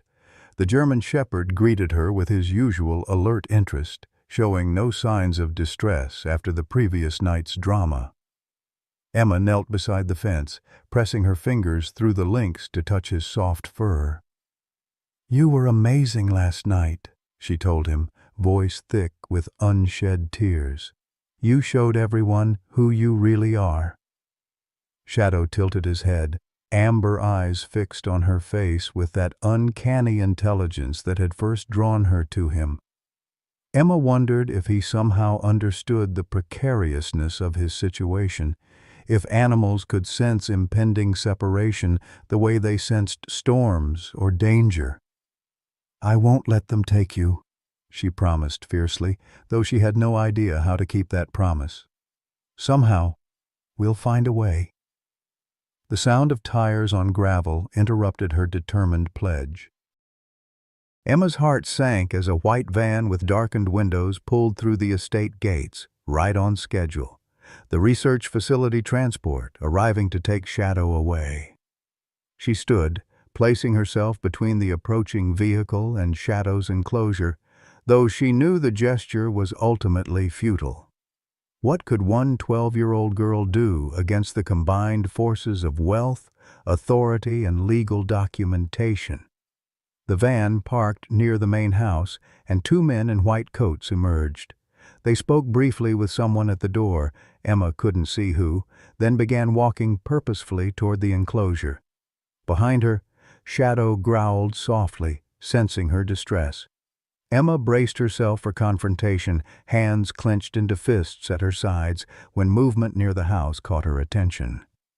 Richard Whitford was striding across the lawn, Victoria a few paces behind him. Their expressions were unreadable in the morning light. "Ms.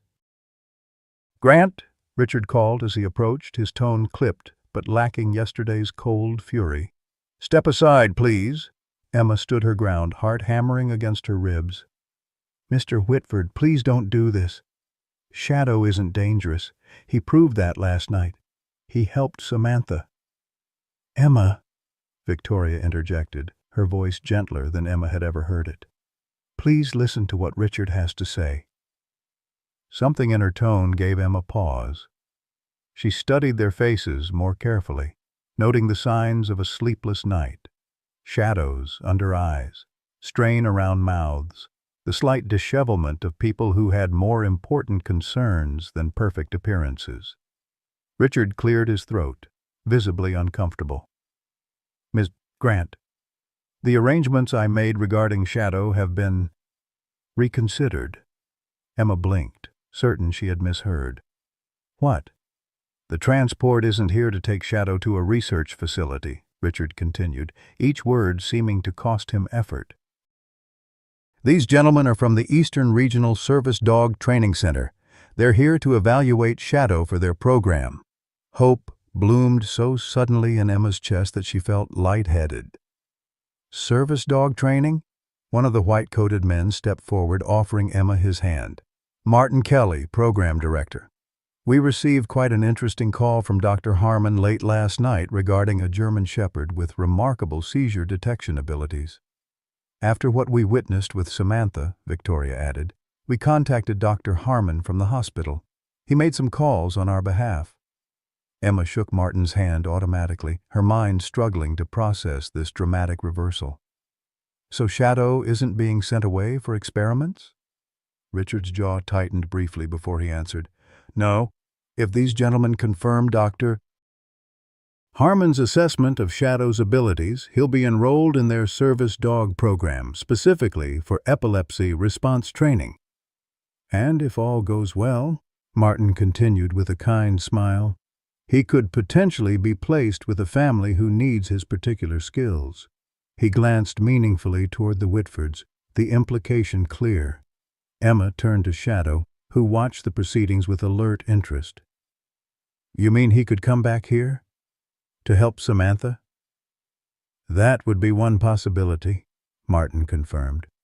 "Though the training process takes several months, and there's a formal application procedure for placement." Victoria touched her husband's arm, a silent communication passing between them.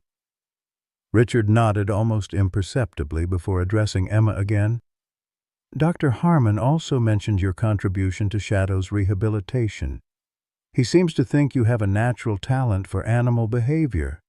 Emma nodded cautiously, unsure where this was leading.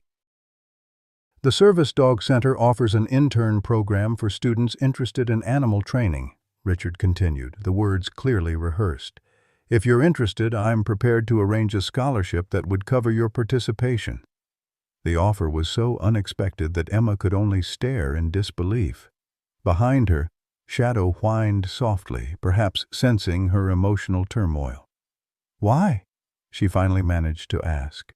"Yesterday you were firing Walter and threatening my mom's job. What changed?" Richard and Victoria exchanged glances again, a moment of genuine vulnerability passing between them. "Last night at the hospital," Victoria said quietly, "Samantha had another seizure. Smaller, but the doctors weren't prepared. They didn't recognize the warning signs." Her perfectly manicured hands trembled slightly. "I kept thinking about Shadow, how he knew before any of us, how he tried to warn us.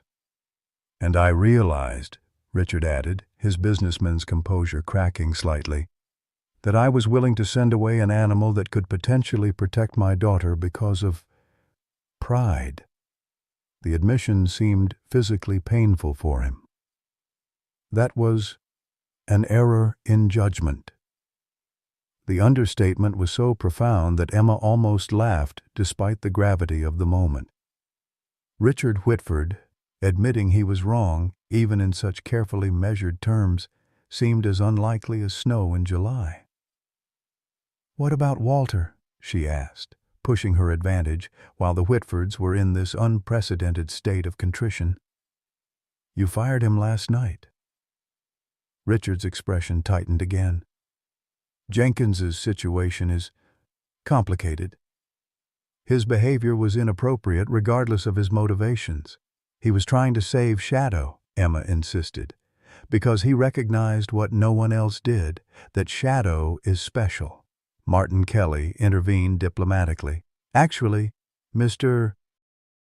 Whitford, if I may, our program values input from experienced handlers, especially those with military backgrounds. Mr. Jenkins' insights could be valuable during Shadow's evaluation and training period." A tense silence followed as Richard visibly wrestled with his pride. Finally, he nodded curtly. "Fine. Jenkins can stay, with a formal reprimand in his file." Emma felt lightheaded with relief. It wasn't perfect.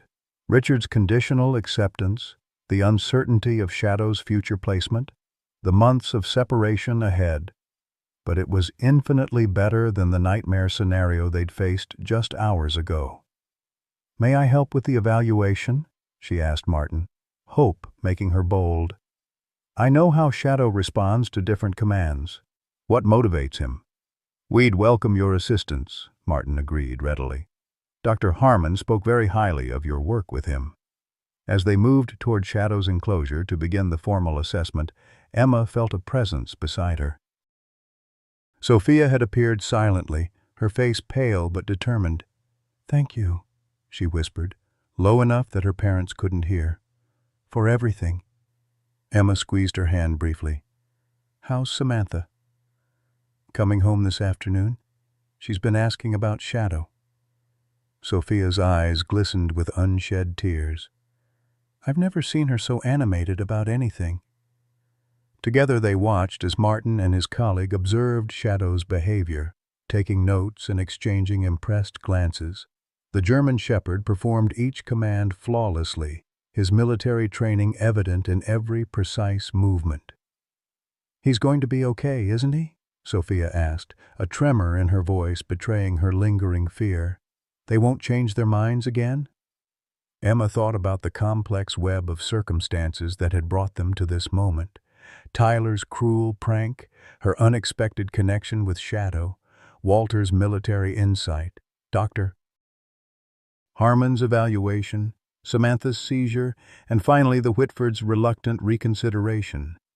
"I think," she said slowly, watching Shadow demonstrate a perfect recall response, "that Shadow has found his purpose again, and people don't easily take purpose away from those who have proven their worth."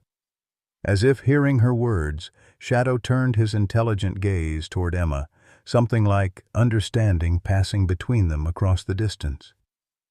In that moment of connection, Emma felt a bittersweet certainty. Their paths would diverge for a time, but they would cross again. Some bonds once formed could not be easily broken. The truth about Shadow, his past, his training, his extraordinary abilities, had finally emerged into the light. And with that truth came the promise of a future none of them could have imagined just days ago, when a frightened girl was thrown to a dangerous dog and something miraculous happened instead.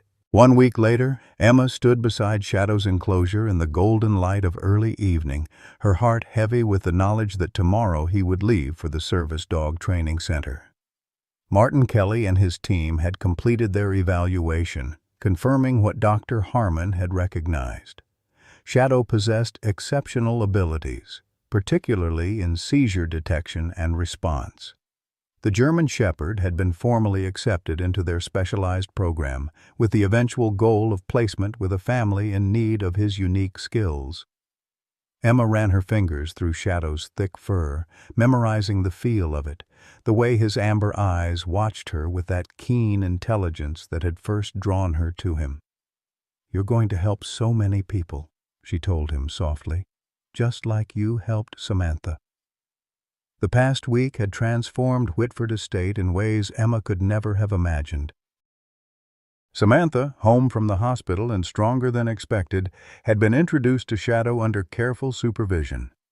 The connection between them was immediate and profound, the service dog alert and attentive to her needs, the fragile girl blossoming under his protective presence. Richard and Victoria Whitford had watched this development with a complex mixture of emotions: relief at their daughter's improvement, lingering wariness of the animal they had once feared, and the uncomfortable acknowledgement that they had nearly discarded something precious out of pride and misunderstanding. "Emma?" The soft voice behind her belonged to Sophia, who approached carrying a canvas bag over her shoulder. "Mom says dinner will be ready soon. You and your mother are still joining us, right?" Another change. The Grants now occasionally dined with the Whitfords, an arrangement that would have been unthinkable just weeks ago. The rigid employer-employee dynamic hadn't disappeared entirely, but it had softened into something more resembling mutual respect. "We'll be there," Emma confirmed, giving Shadow a final pat before turning to Sophia. "Is Samantha feeling up to it?" "She's having a good day," Sophia replied, smiling. "She's been talking about Shadow all morning. Dad finally had to distract her with a movie so she'd rest." The girls walked together toward Shadow's enclosure gate, the German shepherd following them with alert interest. Emma attached his leash, another new privilege, these evening walks around the estate grounds, and they set out along the path that wound through Victoria's prize-winning rose gardens. "I still can't believe everything that's happened," Sophia mused as they walked, Shadow moving with disciplined precision beside them. 2 weeks ago, everyone was terrified of Shadow. Now Dad's talking about renovating part of the East Wing to accommodate him when he returns from training. "If he returns," Emma corrected gently. "Martin said there's no guarantee he'll be placed with your family." "He'll come back to us," Sophia stated with unexpected certainty. "I just know it. He belongs here now." They walked in companionable silence for a while, the only sounds the crunch of gravel beneath their feet and the distant calls of birds settling for the evening. Shadow moved easily between them, occasionally glancing up at Emma as if checking that she approved of his behavior. "Tyler asked if he could join us on the walk," Sophia said suddenly. "I told him maybe tomorrow before Shadow leaves. Was that okay?" Emma considered the question carefully. Tyler's transformation over the past week had been perhaps the most surprising of all. The arrogant, cruel boy who had thrown her to a dangerous dog had been replaced by someone quieter, more thoughtful. He'd even apologized, awkwardly and with evident discomfort, but sincerely enough that Emma had accepted with equal sincerity. "That's fine," she agreed. "I think Shadow would like to see him before he goes." They rounded a bend in the path and came upon Walter kneeling beside a flower bed with pruning shears in hand. The old groundskeeper looked up at their approach, his weathered face creasing in a smile. "Evening, ladies," he greeted them, rising stiffly to his feet. "Taking our friend for his constitutional, I see." Shadow's tail wagged slightly at the sight of Walter, a subtle but meaningful acknowledgement of the man who had recognized his military background and championed his cause. "Last walk before tomorrow," Emma confirmed, unable to keep the sadness from her voice. Walter nodded, understanding in his eyes. "Hard to say goodbye, even when it's for the best reasons." "Mr. Jenkins," Sophia began, then hesitated. "My father mentioned that you're considering retirement soon." Walter's bushy eyebrows rose slightly. "Did he now? Interesting that he'd share such information." "He didn't exactly share it," Sophia admitted. "I overheard him talking to Mom about finding a replacement. He seemed concerned about it." A rare smile flickered across Walter's face. "Well, I've been saying I'll retire for years now. Maybe it's finally time." He glanced at Shadow, something nostalgic in his gaze. "This old soldier has served his post long enough." "What will you do?" Emma asked, trying to imagine Whitford Estate without Walter's steadfast presence. "Got a small cabin up in Vermont," he replied. eyes crinkling at the corners. Quiet place by a lake. Been paying on it for 30 years, just waiting for the right time. He knelt to Shadow's level, examining the German Shepherd with professional assessment. You're looking sharp, soldier. Ready for your new assignment? Shadow's ears perked forward, as if he understood perfectly well what awaited him. Emma felt tears threatening and blinked them back determinedly. This wasn't an ending, but a beginning. For Shadow, for Samantha, for all of them. There you are, Margaret's voice called from further up the path. She approached with a camera in hand, smiling despite the obvious fatigue of a long workday. Mrs. Whitford asked me to take some photos of Shadow before he leaves, for Samantha's room. Another small but significant change. Victoria Whitford actually requesting something rather than demanding it, acknowledging Margaret as a person rather than merely a function within the household. That's a wonderful idea, Sophia enthused. We should get some by the oak tree. The light is perfect right now. They spent the next half hour photographing Shadow in various spots around the estate, dignified beside the fountain, alert near the garden gate, sitting proudly on the main steps. Throughout it all, the German Shepherd maintained his characteristic poise, as if understanding the importance of the moment. As the golden light began to fade toward dusk, they made their way back toward the main house. In the distance, Emma could see Richard standing on the terrace, watching their approach with an expression she couldn't quite decipher.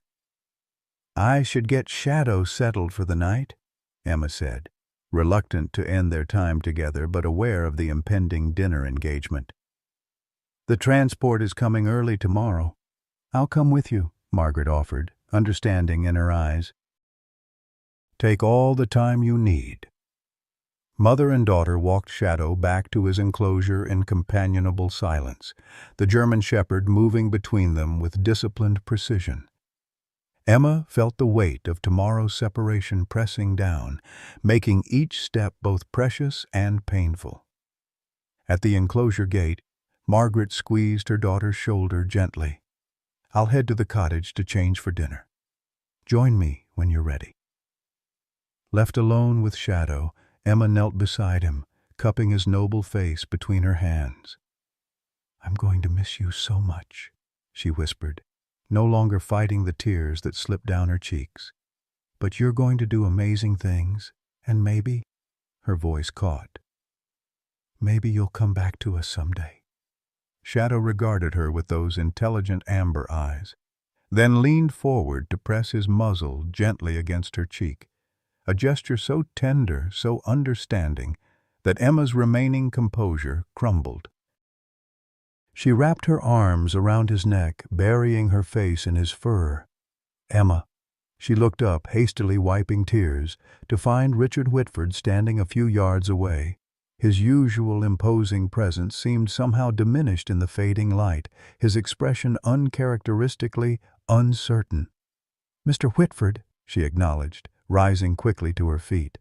I was just saying good night to Shadow. Richard nodded, his gaze moving from the girl to the dog and back again. May I speak with you for a moment? Emma tensed instinctively. Despite the changes of the past week, her relationship with Richard remained the most strained, the most formal. Of course, sir. He approached slowly, hands clasped behind his back in his habitual posture of authority. Dr. Harmon called this afternoon with an update on Shadow's training program. Emma's heart skipped. Is something wrong? No, quite the contrary. Richard cleared his throat, seeming almost uncomfortable. The Service Dog Center is implementing a new apprenticeship initiative. Selected handlers will work alongside professional trainers throughout the process, maintaining continuity for the dogs and enhancing their eventual placement success. Emma nodded politely, unsure why he was sharing these operational details with her. Dr. Harmon has recommended you for this apprenticeship, Richard continued, watching her carefully. With my sponsorship, of course. The meaning of his words slowly penetrated Emma's consciousness. Me? Work with Shadow during his training? 3 days a week, after school hours, Richard confirmed. Transportation would be provided. Your academic requirements would take priority naturally, but Dr. Harmon believes your involvement would significantly benefit Shadow's progress. Emma stood speechless, joy and disbelief warring within her. Shadow pressed against her leg, as if sensing her emotional turmoil. "Why?" she finally managed to ask, the same question she'd posed a week ago when Richard had first mentioned the scholarship. This time, his answer came more readily, with less evident discomfort. "Because you were right about him," he said simply, gesturing toward Shadow. "When everyone else, myself included, saw only danger, you saw possibility. That kind of insight is rare, Miss Grant. It shouldn't be wasted." Emma struggled to process this unexpected validation from a man who had barely acknowledged her existence before Shadow entered their lives. "Thank you," she whispered, uncertain what else to say. Richard nodded briskly, professional demeanor reasserting itself. "Your mother has already given her permission, contingent on your academic performance remaining satisfactory. Transportation details will be arranged before Shadow's first training session next week." He hesitated, then added, "The arrangement also includes consideration for Shadow's eventual placement." "You mean, if all goes well, and if Shadow proves suitable for Samantha's specific needs, yes, he would return to Whitford Estate permanently." A ghost of a smile touched Richard's usually stern features. "My daughter has made her preferences quite clear on this matter." "That's wonderful news," Emma breathed, one hand automatically finding Shadow's head, fingers threading through his fur. Richard studied this unconscious gesture of connection, something thoughtful in his gaze. "Dr. Harmon says that dogs choose their people as much as people choose their dogs. It seems Shadow has made several choices in recent weeks." He straightened, adjusting his cuffs in a characteristic gesture that signaled the end of the conversation. "We'll expect you and your mother for dinner in 30 minutes. As he walked away, Emma knelt again beside Shadow, her heart too full for words. The German shepherd regarded her with calm certainty, as if he'd known all along that their paths would remain intertwined. "We'll still be together," she told him, voice thick with emotion. "Not every day, but enough. And someday, you'll come home for good." Shadow's tail swept once, decisive and affirming. In his amber eyes, Emma saw reflected not an ending, but a continuation. Of purpose rediscovered, of trust rebuilt, of connections forged in the most unlikely circumstances. The summer evening wrapped around them, golden light fading to the soft blue of dusk. On the main house terrace, lights began to glow as the Whitfords prepared for dinner. In the distance, Emma could see her mother emerging from their cottage, dressed in her rarely worn good clothes. Walter's truck rumbled down the driveway, the old groundskeeper having also been invited to this unusual gathering. Change had come to Whitford Estate, not in dramatic revolution, but in small, significant shifts. Barriers remained, hierarchies persisted, but something fundamental had been altered by the presence of one extraordinary dog and the courage of those who recognized his worth. Tomorrow would bring separation, but not ending. The future stretched before them. Shadow's new training, Emma's apprenticeship, Samantha's health journey, the evolving dynamics between two families from different worlds, brought together by unexpected circumstances. "Come on, boy," Emma said finally, rising to her feet. "We should get ready for dinner." She secured Shadow's enclosure for the night, knowing it would stand empty tomorrow, but filled with hope that someday he would return to it, not as a feared outsider, but as a valued protector, his true nature and purpose finally understood by all. As they walked together toward the warm lights of the main house, Emma felt the weight of uncertainty lifting from her shoulders. Whatever challenges tomorrow might bring, tonight they would celebrate the journey they had already traveled, from fear to understanding, from prejudice to respect, from isolation to connection. and Shadow, walking beside her with unwavering loyalty, embodied the truth that had transformed them all. Sometimes the most profound courage lies in seeing beyond appearances to recognize the worth within, and sometimes the deepest bonds form in the most unlikely circumstances, when we open our hearts to possibilities others cannot yet imagine. In Rich Kids Throw Poor Girl at Aggressive German Shepherd, we witness how Emma's compassion transforms Shadow from feared outcast to beloved hero. As we age, we often feel overlooked or misunderstood, much like Shadow, our wisdom and capabilities dismissed by a society obsessed with youth. Emma saw beyond appearances to Shadow's true worth, reminding us that it's never too late for second chances and new beginnings. Walter, the Vietnam veteran whose experience proved invaluable, shows us that age brings irreplaceable wisdom. His quiet dignity and purpose mirror what many of us seek in our golden years, to be valued not despite our age but because of it. This story affirms that our most meaningful connections often come unexpectedly when barriers of prejudice and misunderstanding fall away. Like Shadow finding his purpose again, we too can discover new meaning and connection at any stage of life. Have you ever been misjudged, only to have someone see your true worth, as Emma saw Shadow's? Or perhaps you've been the one to recognize value in someone others dismissed. Share your experiences in the comments below. Your story might be exactly what someone else needs to hear today.